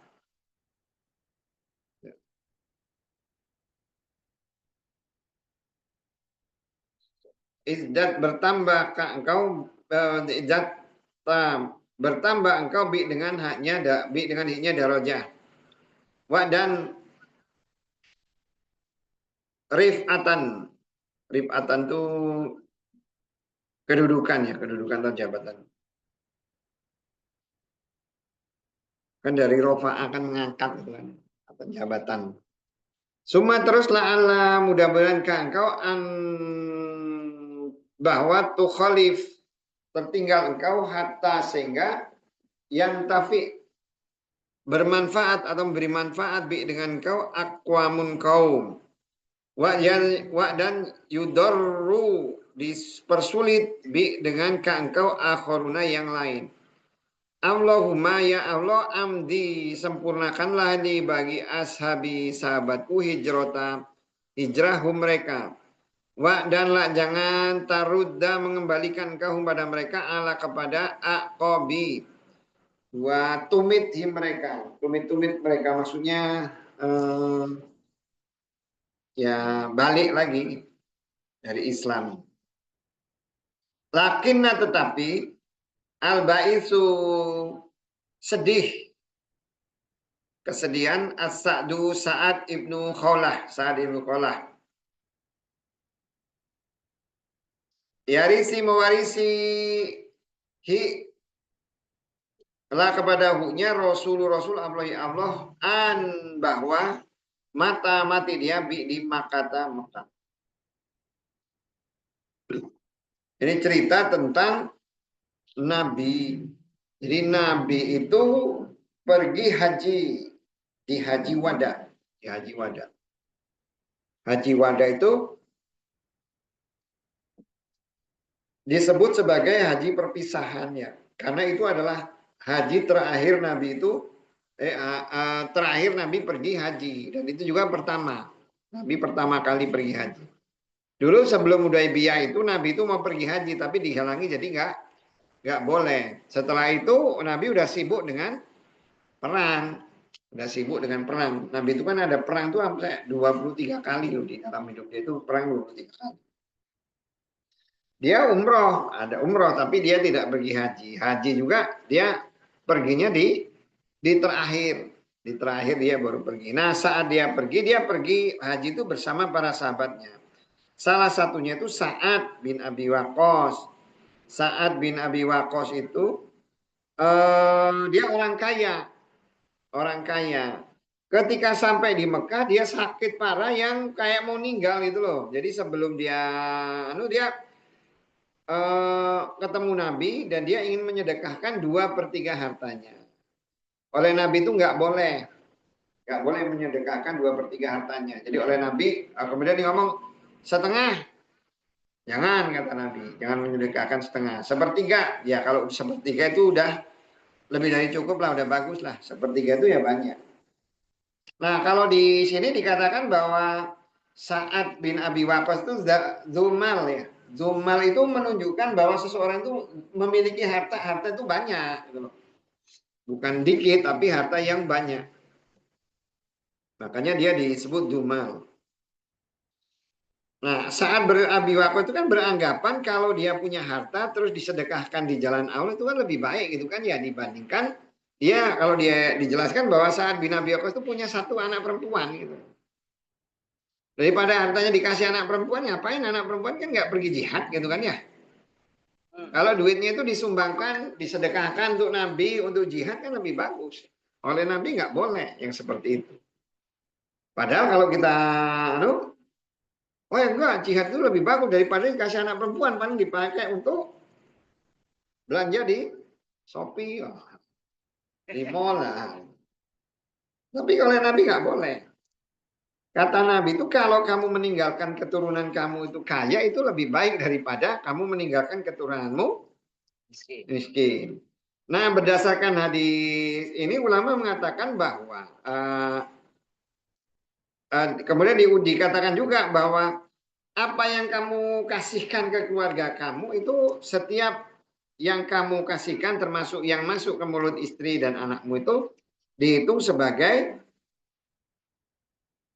pahala di sisi Allah dengan syarat bahwa kita itu melakukan atau memberikan nafkah itu karena disuruh oleh Allah. Nah, kalau kita melakukan itu karena merasa disuruh oleh Allah, maka oleh Allah itu akan diberikan pahala. Termasuk juga apabila kita memiliki harta yang ditinggalkan, terus harta itu dimanfaatkan oleh orang, bisa juga keluarga atau dimanfaatkan orang-orang, dan selama harta itu masih dimanfaatkan, kita akan dapat pahalanya. Walaupun mungkin kita tidak berniat.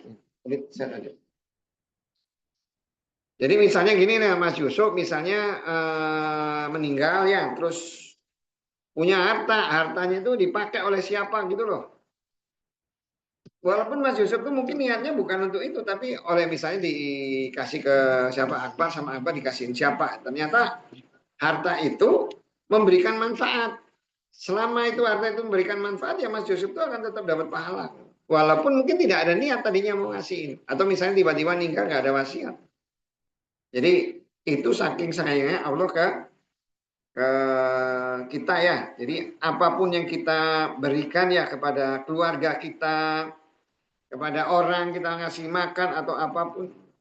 Nah, di sini Allah itu ya contoh yang paling nyata di sini itu ketika kita itu memberikan makan ya.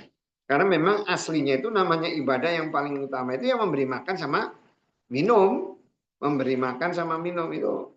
Karena itu membuat manusia itu jadi hidup. Jadi manusia itu jadi hidup. Beda ya kayak sekarang kan senangnya orang ngasih bentuk bangunan atau apa. Padahal yang paling bagus itu ya makan sama minum. Itu jelas-jelas dia memberikan manfaat. Dia jadi darah, dan dengan darah, dengan kehidupan dia kan dia bisa beramal. Jadi jangan otaknya kalau sekarang orang bikin masjid kan masjid itu ada terus dia bermanfaat. Ya kalau umpamanya kita bisa membuat memberi makan orang itu jadi lebih bisa hidup loh. Kehidupan dia jadi bermanfaat. Jadi kalau kita itu punya harta, terus harta itu dimanfaatkan oleh seseorang ketika kita meninggal, selama harta itu memberikan manfaat, kita akan dapat pahala. Kemudian di dalam hadis ini juga dijelaskan bahwa waris ya, apa wasiat itu tidak boleh lebih dari sepertiga. Jadi kalau orang meninggal, kemudian dia punya wasiat untuk memberikan hartanya, itu hanya sepertiga. Sisanya baru untuk waris. Dan di dalam wasiat itu tidak boleh memberi kepada orang yang bakal menerima waris. Jadi kalau misalnya nih ada kita ngacu gitu loh, pokoknya ini kalau saya meninggal tanah ini untuk anak saya yang ini nomornya nggak bisa, otomatis batal. Kalau dia mau ngasihnya sebelum dia meninggal, jatuhnya udah hibah, dihibahkan dulu sebelum meninggal. Jadi ini si A gitu ya, si A. Tapi jangan ngomong kalau meninggal baru ini nih. Itu jatuhnya kalau ada pesan seperti itu jatuhnya waris, nggak bisa itu tetap karena begitu dia meninggal hartanya itu jadi harta warisan yang harus dibagi sesuai aturan Allah. Nah di sini Nabi sedih gitu karena terujung. Nah si Sa'ad bin Abi Waqqas itu merasa nih ketika dia sakit itu ya mati inilah. Nah oleh Nabi dibilang kamu nggak akan mati, kamu tuh bakal nyusahin orang, bahkan nyusahkan orang dan menyulitkan orang. Maksudnya apa? Ya ujungnya kan Sa'ad bin Abi Waqqas kan yang mengira dirinya mau mati, ujungnya kan dia hidup. Malah dialah yang orang yang memimpin di zaman Umar menaklukkan Qadisiyah, ya, menaklukkan Persia itu kan. Itu dipimpin oleh Sa'ad bin Abi Waqqas. Jadi tadinya dia pikir dia bakal meninggal, ternyata enggak. Dengan takdir Allah ya. Nah, Nabi ngomong ketika dia sakit, Sa'ad sedih karena berarti dia tidak bisa ikut dengan sahabat-sahabat Nabi pergi berperang, berjihad dan lain-lain. Maka kata Nabi, enggak, kamu enggak akan ketinggalan. Malah kamu akan akan ditambah kepada yang lain derajatnya. Nah, Di sini Nabi mengatakan bahwa tidaklah seseorang itu beribadah kecuali derajatnya itu akan ditingkatkan. Jadi ingat ketika kita itu melakukan satu ibadah yang benar di sisi Allah, kita mencari keridhaan Allah, level kita itu naik nanti di hadapan Allah. Jadi manusia itu naik turun levelnya. Sholat, begitu kita sholat, naik itu levelnya. Jadi kalau kita ingin mengangkat derajat kita di sisi Allah ya banyak beribadah. Supaya level kita itu naik. Termasuk juga ketika kita berbuat maksiat ya levelnya turun juga. Levelnya itu turun. Makanya diupayakan bagaimana kita itu membersihkan diri kita beribadah itu benar-benar karena Allah. Ketika kita sholat itu kan ya kita merasa kita itu menyembah Allah di hadapan Allah dan Allah menilai perbuatan kita, menilai sholat kita. Sholat kita itu kira-kira kalau udah selesai berapa sih kira-kira nilainya gitu. Diterima oleh Allah atau tidak. Jadi kalau kita sholat merasa bahwa kita itu akan dinilai oleh Allah ya sholatnya itu pasti benar. Tapi kalau apa itu namanya nggak merasa dinilai oleh Allah ya sholatnya wallahu alam gitu.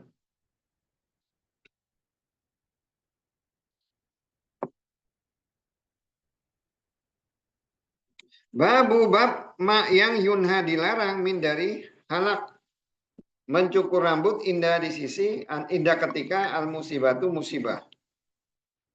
Wa dan kola berbicara al hakimu hakim ibnu Musa hadasa telah menceritakan kepada kami Yahya ibnu Hamzah an dari Abdurrahman ibnu Jabir an-nasunya al Qasim ibnu Mukhaimarah hadasa menceritakan dia kepadanya hadasa telah menceritakan kepadaku Abu Burdah ibnu Abi Musa radhiyallahu anhu kola berbicara dia wajia sakit Abu Musa wajaan dengan sakit.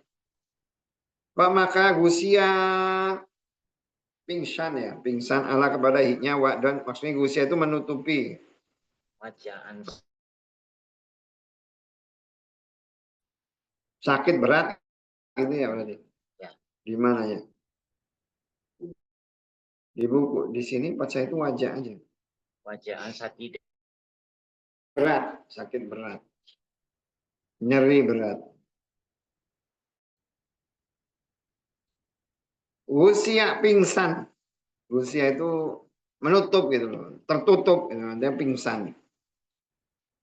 Ala kepada nyawa dan rosu kepala huknya fi di hijr kamar imroati perempuan min dari ahli keluarga hiknya. Pak makalam tidak ia statik mampu dia untuk ya rudda mengembalikan dia ala kepada haknya sayan sesuatu. Pak maka lama ketika afakos sembuh dia, kola berbicara dia anak aku bariun berlepas diri min dari mak yang berlepas diri min dari huknya Rasulullah SAW.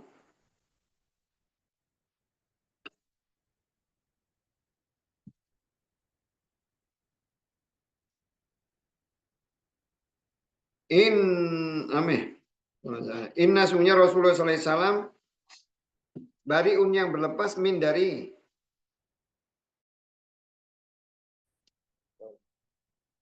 solekoh. Solekoh itu orang yang menjambak rambut wak dan halikoh orang yang memotong rambut wak dan syakoh orang yang merobek-robek baju ketika nangis.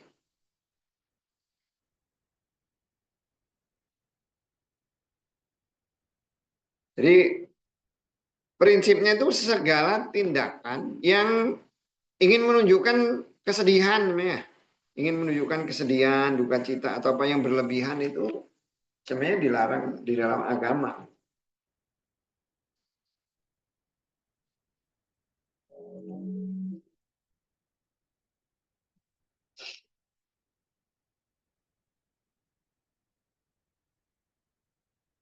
Jerit-jerit, narik rambut, cukur rambut tanda berkabung, ya, merobek-robek baju.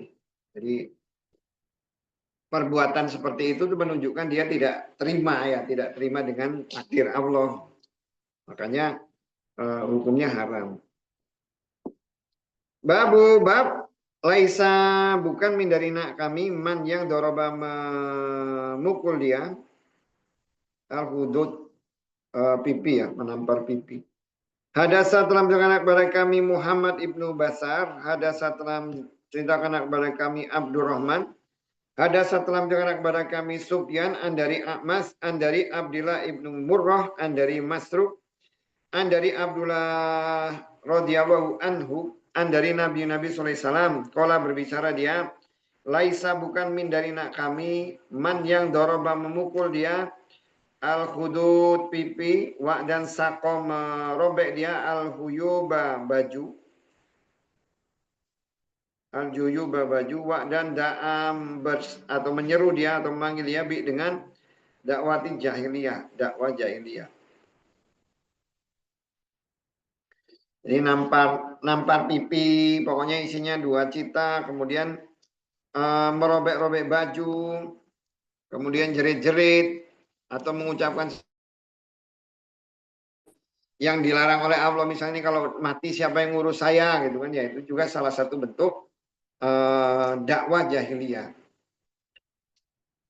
Karena sebenarnya yang harus kita lihat bahwa sebenarnya tidak setiap musibah yang diberikan oleh Allah itu ujungnya itu berakhir buruk. Kadang-kala kita melihat sesuatu itu buruk padahal itu baik bagi kita ya. Sama ya kayak misalnya nih ada orang tuanya meninggal gitu ya, orang tuanya meninggal. Dia nganggap oh ini anak jadi yatim, kasihan siapa yang ngurus ya. Tapi kadang justru anak itu dengan dia jadi yatim dia jadi mandiri, jadi bisa berkembang lebih bagus lagi. Atau seorang suami misalnya istrinya meninggal, oleh Allah itu mungkin anaknya itu malah mungkin akan diberikan ibu lagi yang lebih bagus, atau minimal kalau misalnya dia tidak dapat ibu lagi, mungkin ibunya itu mempunyai pengaruh buruk yang pada bagi anak. Dan kadang ada seseorang itu justru dia berhasil itu ketika orang-orang tuanya itu justru tidak ada. Ya kita itu nggak tahu rahasia Allah itu ada di mana. Makanya kuncinya itu yang menerima takdir Allah aja. Dengan banyak melihat banyak orang yang mendapatkan musibah lebih dari kita. Itu akan membuat kita itu jadi menerima. Makanya kan ulama itu mengajarkan salah satu doa itu Allahumma qani'na ya. Qani'na bima razaqtana. Ya Allah berilah saya itu merasa cukup dengan rezeki yang telah Engkau berikan. Karena kadang manusia itu ketika dia diberikan sesuatu tuh pengennya tuh lebih gitu ya. Lebih terus misalnya. Dulu dapat duit gaji 1 juta. Oh kalau saya dapat 2 saya mau gini. Begitu jadi 2 nggak sedekah juga. Ah kalau saya dapat 5 nanti baru saya dikasih 5 juga sama juga. Bab man yang yunha dilarang min dari wa'il meratapi wa dan dakwah seruan jahiliyah indah ketika atau di sisi al musibatu musibah. Ada saat telah menceritakan kepada kami Umar ibnu Habs. Ada saat telah menceritakan kepada kami Abi bapakku. Ada saat telah menceritakan kepada kami Akmas. Dari Abdullah ibnu Murrah. Dari Masruq. Dari Abdullah radhiyallahu anhu. Qala berbicara Nabi sallallahu alaihi wasallam. Laisa bukan min dari nak kami man yang doroba memukul dia al-hudud pipi. Wa dan sako merobek-robek dia al jujub pakaian. Wa dan da'a menyeru dia dengan dakwah jahiliyah.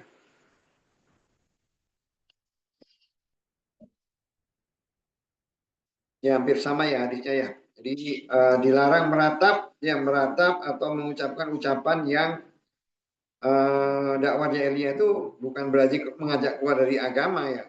Dakwah dari jahiliyah itu lebih banyak ke arah ucapan-ucapan yang menunjukkan bahwa dia itu tidak menganggap bahwa apa yang dia alami itu sesuatu yang buruk. Berarti kan dia protes ke Allah. Babu bab man yang jalasa duduk indah di sisi al musibati musibah yu'rafu dikenal fi di dalam yu'rafu dikenal fi di dalam hiknya al huzn berduka ya apa namanya? Huzn itu sedih gitu. Apa? Itu sedih. Berduka lah, berduka. Hadasa telah menunjukkan kepada kami Muhammad Ibnul Musanna.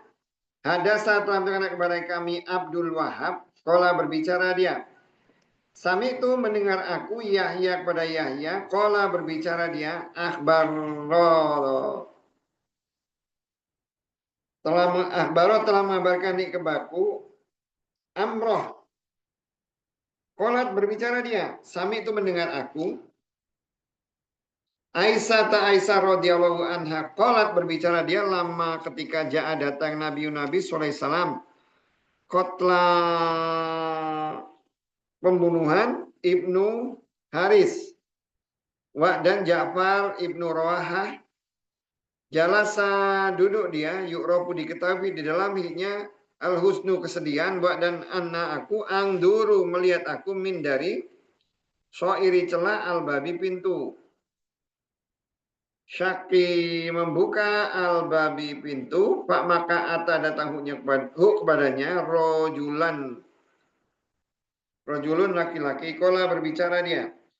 Inna sungguhnya nisa'a perempuan, Ja'far, wa dan Zakaro menyebutkan dia, buka tangisan huna mereka. Pak maka Amaro menyuruh kepadanya, an untuk yanha melarang, huna mereka. Pak maka dahaba pergi dia suma terus ata datang kepadanya saniata kedua lam tidak yutikna mengikuti mereka kepadanya. Pola berbicara dia Pak maka pola berbicara dia inha pergilah engkau huna kepada mereka. Pak maka ata datang dia kepada mereka salisata yang ketiga. Kola berbicara dia wa demi Allah kola telah mengalahkan nak kepada kami ya wahai kolab tanah apa? Kolab nana. Kolab nana mengalahkan mereka. Kolab nana mengalahkan mereka ya wahai Rasulullah SAW Pak maka Za'amat mengira dia ana sungguhnya hunya kola berbicara dia usu pergilah engkau taburkanlah ya usil itu taburkanlah fi di dalam afwahi mulut-mulut mereka turab tanah. Maka kultu berbicara aku arhoma semoga menghilangkan padanya argoma semoga menghilangkan Allah anfa hidung ke engkau semoga menghinakan itu sebenarnya. Tapi menghilangkan.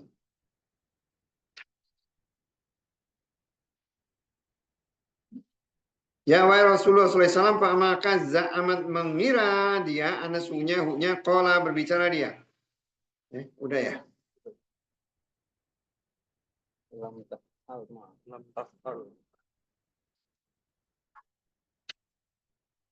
Turab. Pak maka kultu berbicara argomam semoga menghilangkan Allah anfa hidung ke engkau lam tidak taf'al mengerjakan engkau mak kepada yang amarah telah meriwayatkan menyuruh kepada engkau Rasulullah SAW dan lam tidak tatruk membiarkan engkau Rasulullah kepada Rasulullah SAW min dari al-ina istirahat.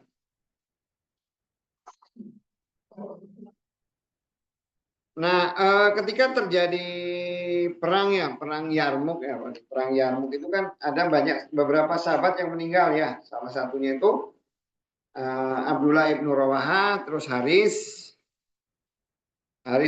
kemudian ada Ja'far juga ya, ada Ja'far juga meninggal di dalam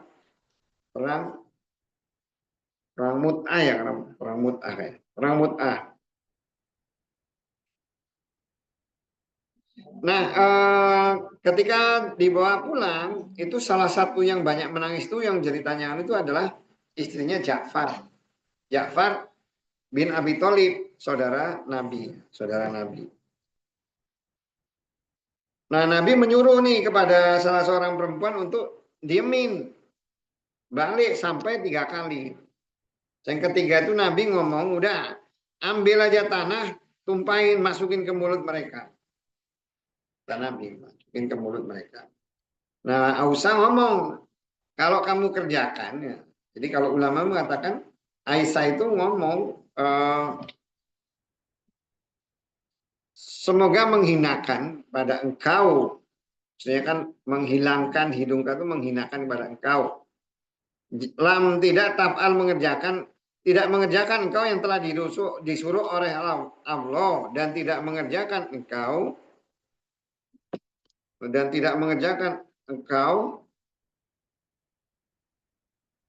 itu mana sih?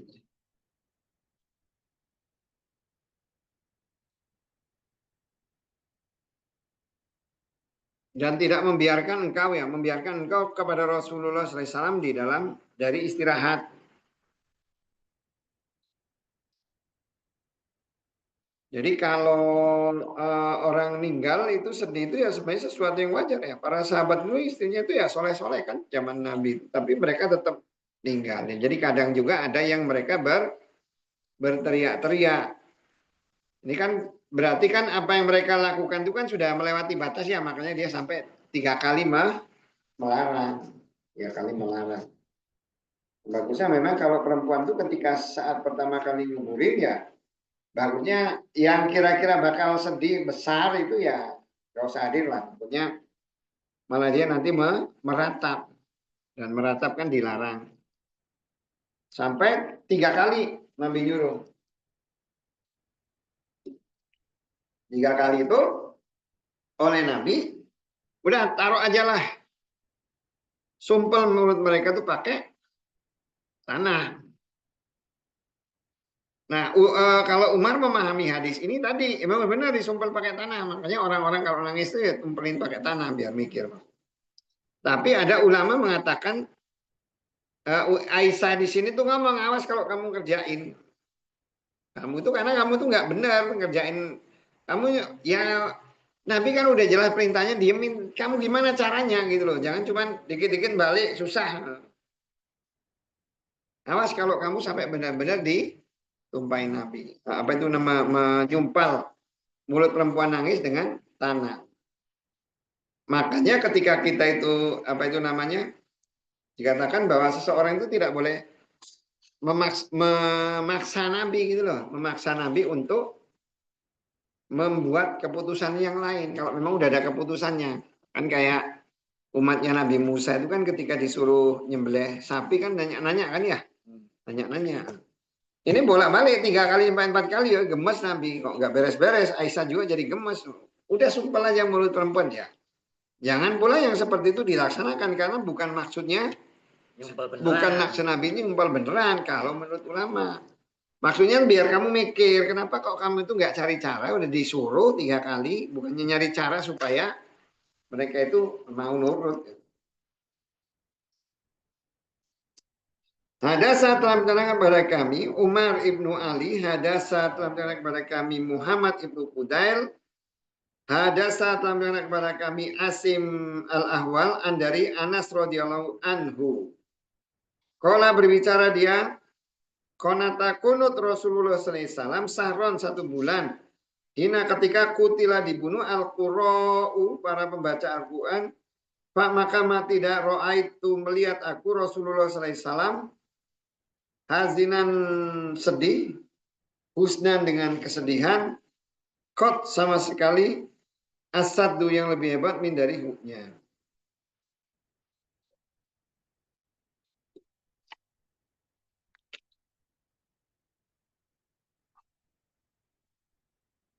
Ya Nabi ini cerita tentang sahabat Nabi ya ketika ada satu kabilah menyatakan diri masuk Islam mereka minta dikirimkan para ahli Quran yang mereka bisa ngajarkan Quran, terus hafal Quran, disuruh ngajarin. Begitu sampai sana, di tengah jalan dia sudah dibunuh. Jadi Nabi kesal karena apa? Kebanyakan dari yang dibunuh itu adalah penghafal Al-Quran. Penghafal Al-Quran yang mereka memang ulama biasa diutus oleh Nabi ke tempat yang ditaklukkan. Nah, kita itu dibunuh, Nabi kunut 1 bulan. Ngutukin supaya orang itu diberikan siksa. Nah, nanti dia berdasarkan hadis kunut itu nanti ada beberapa hadis yang lihat Nabi pas sholat subuh ngomongin Nabi kunut. Lihat Nabi pas sholat asarnya kunut gitu. Jadi mana yang benar gitu loh, mana yang benar. Ya, yang penting semuanya ada dasar ya, ada dasarnya. Jam berapa? Satu lagi. Bab yang lam tidak yudhir memperlihatkan huzna kesedihannya indah di sisi musibah-musibah. Dan kola berbicara Muhammad ibnu Ka'ab al-Fari al-Quradi al-Jaza'u al-Qawlu ucapan si yang buruk dan don prasangka asiu yang buruk.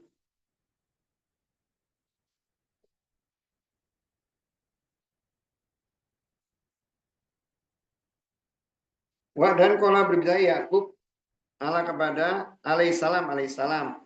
Inama sungguhnya asku mengadu aku basi kesusahanku dan huzni kesedihanku ilah kepada Allah.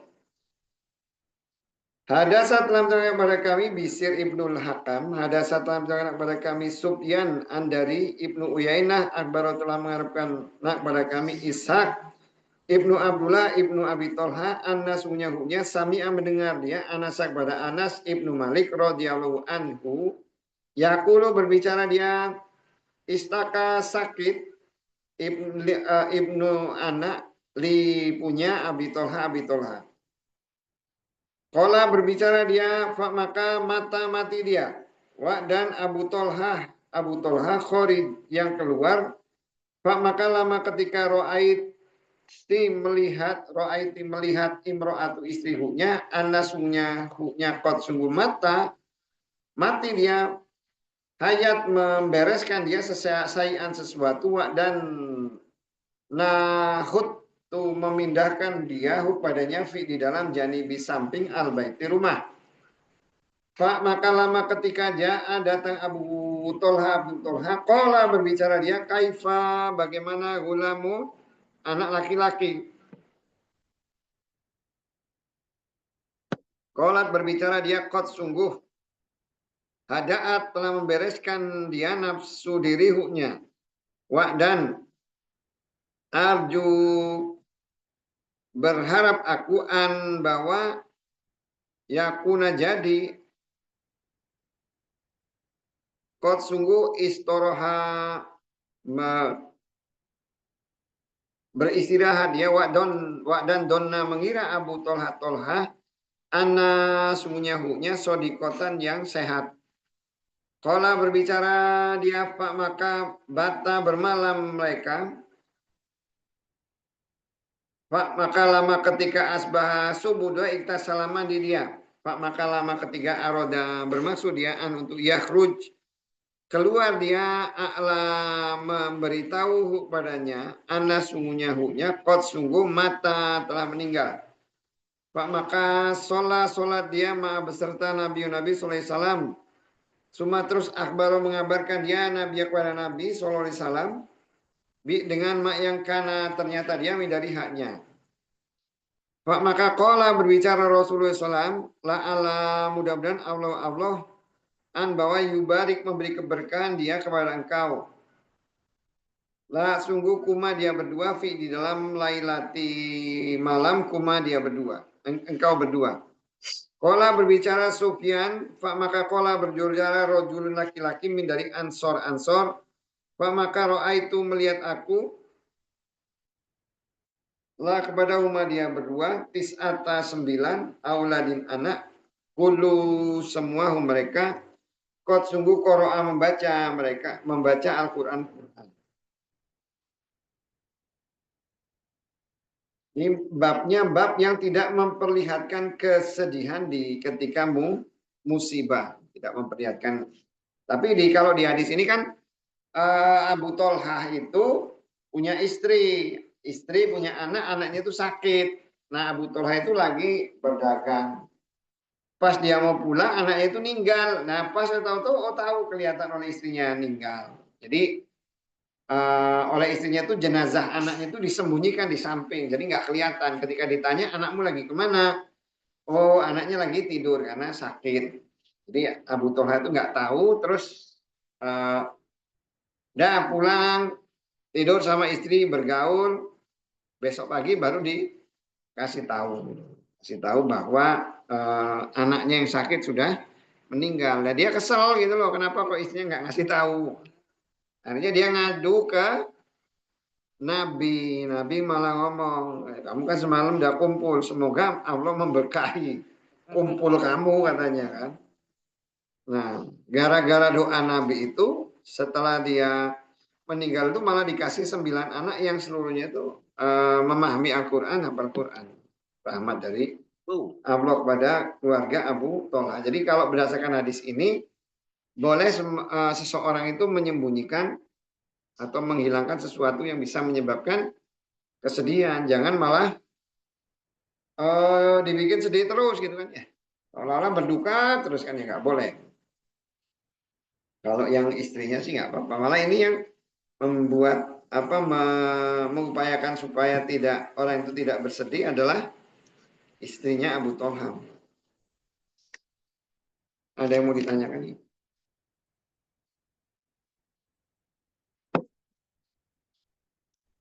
Ini berlaku berarti semua musibah walaupun selain orang meninggal gitu berarti. Apanya? Maksudnya semua musibah nggak mesti musibah orang meninggal gitu ya. Maksudnya ini kan reaksi berlebihan terhadap musibah. Ya, gitu. Berarti berlaku hukum ini untuk semua musibah walaupun bukan musibah orang meninggal gitu. Ini kan sebenarnya nggak gitu sih ya. Ini kaitannya dengan yang meninggal. Musibah yang seperti dilarang itu kepada yang meninggal. Karena kaitannya, kalau kita lihat di hadisnya itu kaitannya itu dengan bahwa mayatnya itu akan disiksa dengan ratapan itu. Mayatnya itu yang akan disiksa. Ini kan dikaitkan dengan itu kalau di hadisnya. Tapi misalnya nih kamu hilang motor terus kamu nangis ya biarin aja. Tetapi kan nggak ada kaitannya dengan nanti kalau kamu meninggal itu disiksa. Makanya kan ketika kita membaca hadis kan, hadis itu yang satu cerita tentang jenazah ya udah fokus saja karena kaitannya dengan kematian kan. Babnya juga bab jenazah. Nanti kalau yang di bab lain bab sabar ada sendiri ketika ditimpa musibah. Tapi itu sabar aja gitu loh. Untuk musibah yang lain nggak dijelaskan di sini. Jadi yang dilarang di sini itu ketika dia tidak ketika ada orang meninggal. Kalau yang lain ya nanti kita lihat hadisnya ada nggak. Tapi kalau ini yang di sini fokus ke orang yang jamba atau meninggal. Yang misalnya gini, Adit, misalnya kamu nih punya anak gitu kan ya. HP kamu yang harganya iPhone berapa itu sekarang iPhone harganya? 20 juta. Sama anakmu dicelupin air ngamuk-ngamuk kamu kan ya. Gak ada kaitannya dengan yang ada di sini. Tapi kalau kita mau mengambil secara umum ya intinya itu manusia itu tidak boleh menyesali apa yang sudah terjadi. Karena sesuatu itu sesuatunya sudah ditakdirkan oleh Allah. Ingat aja bahwa sesuatu itu sesuatu yang sudah ditakdirkan oleh Allah. Kalau itu sesuatu yang buruk, ya paling kita berdoa supaya oleh Allah itu diganti dengan sesuatu yang lebih baik. Kalau itu kaitannya dengan dosa yang memang sudah ditakdirkan kepada kita minta ampun gitu aja sih. Tapi nggak usah terlampau membahas yang sudah terjadi. Karena kita itu kan Orang Islam tuh hidup tuh untuk menghadapi masa depan. Kalau yang sudah terjadi kan nyalain ini, nyalain tetap kan walaupun mau disalahkan juga tidak akan berubah juga kan. Kalau mau jadi nyalain tapi mau cari pelajaran ya boleh aja sih. Oke ya, kalau nggak ada lagi, yuk mari kita berdoa. Amin amin ya rabbal alamin. Allahumma anta malikal mulk tu'ti mulka man tasha wa tu'izzu man tasha wa tudhillu man tasha bi yadikal khair innaka ala kulli shay'in qadir.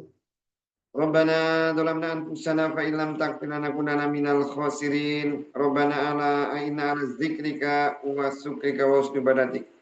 Rabbana inna nas'aluka khasyataka fil ghaibi was-sadah wa nas'aluka kalimatal haq fil ghadabi waridha. Wa nas'aluka kalimatal ikhlas fil ghina wal faqr. Allahumma qani'na bima razaqtana wa barik lana fima ataitana wa tawaffana ma'al abrar. Rabbana inna na'udzubika min sakhatika wa bi mu'afatika min uqubatik wa na'udzubika minka la nuhsi sanalaika anta kama asnaita ala nafsi. Rabbana inna nas'aluka huda wa tuqa wal afafa wal ghina. Rabbana inna na'udzubika min syarri nafsi wa syaitani was syirki wal kufri wa nifaq wa su'il akhlaqi ahli wal mal. Rabbana inna na'udzubika min adzabi jahannam wa adzabil qabr. Rabbana ja'alna minas sholihin wa ja'alna minal muttaqin wa ja'alna minal muttaqin wa ja'alna minal mutawakkilin. Rabbana taqabbal minna innaka antas samiul alim walhamdulillahi rabbil alamin. Allahumma sholli ala sayyidina. Yuk semuanya ya. Assalamualaikum warahmatullahi wabarakatuh. Waalaikumsalam. Waalaikumsalam warahmatullahi wabarakatuh.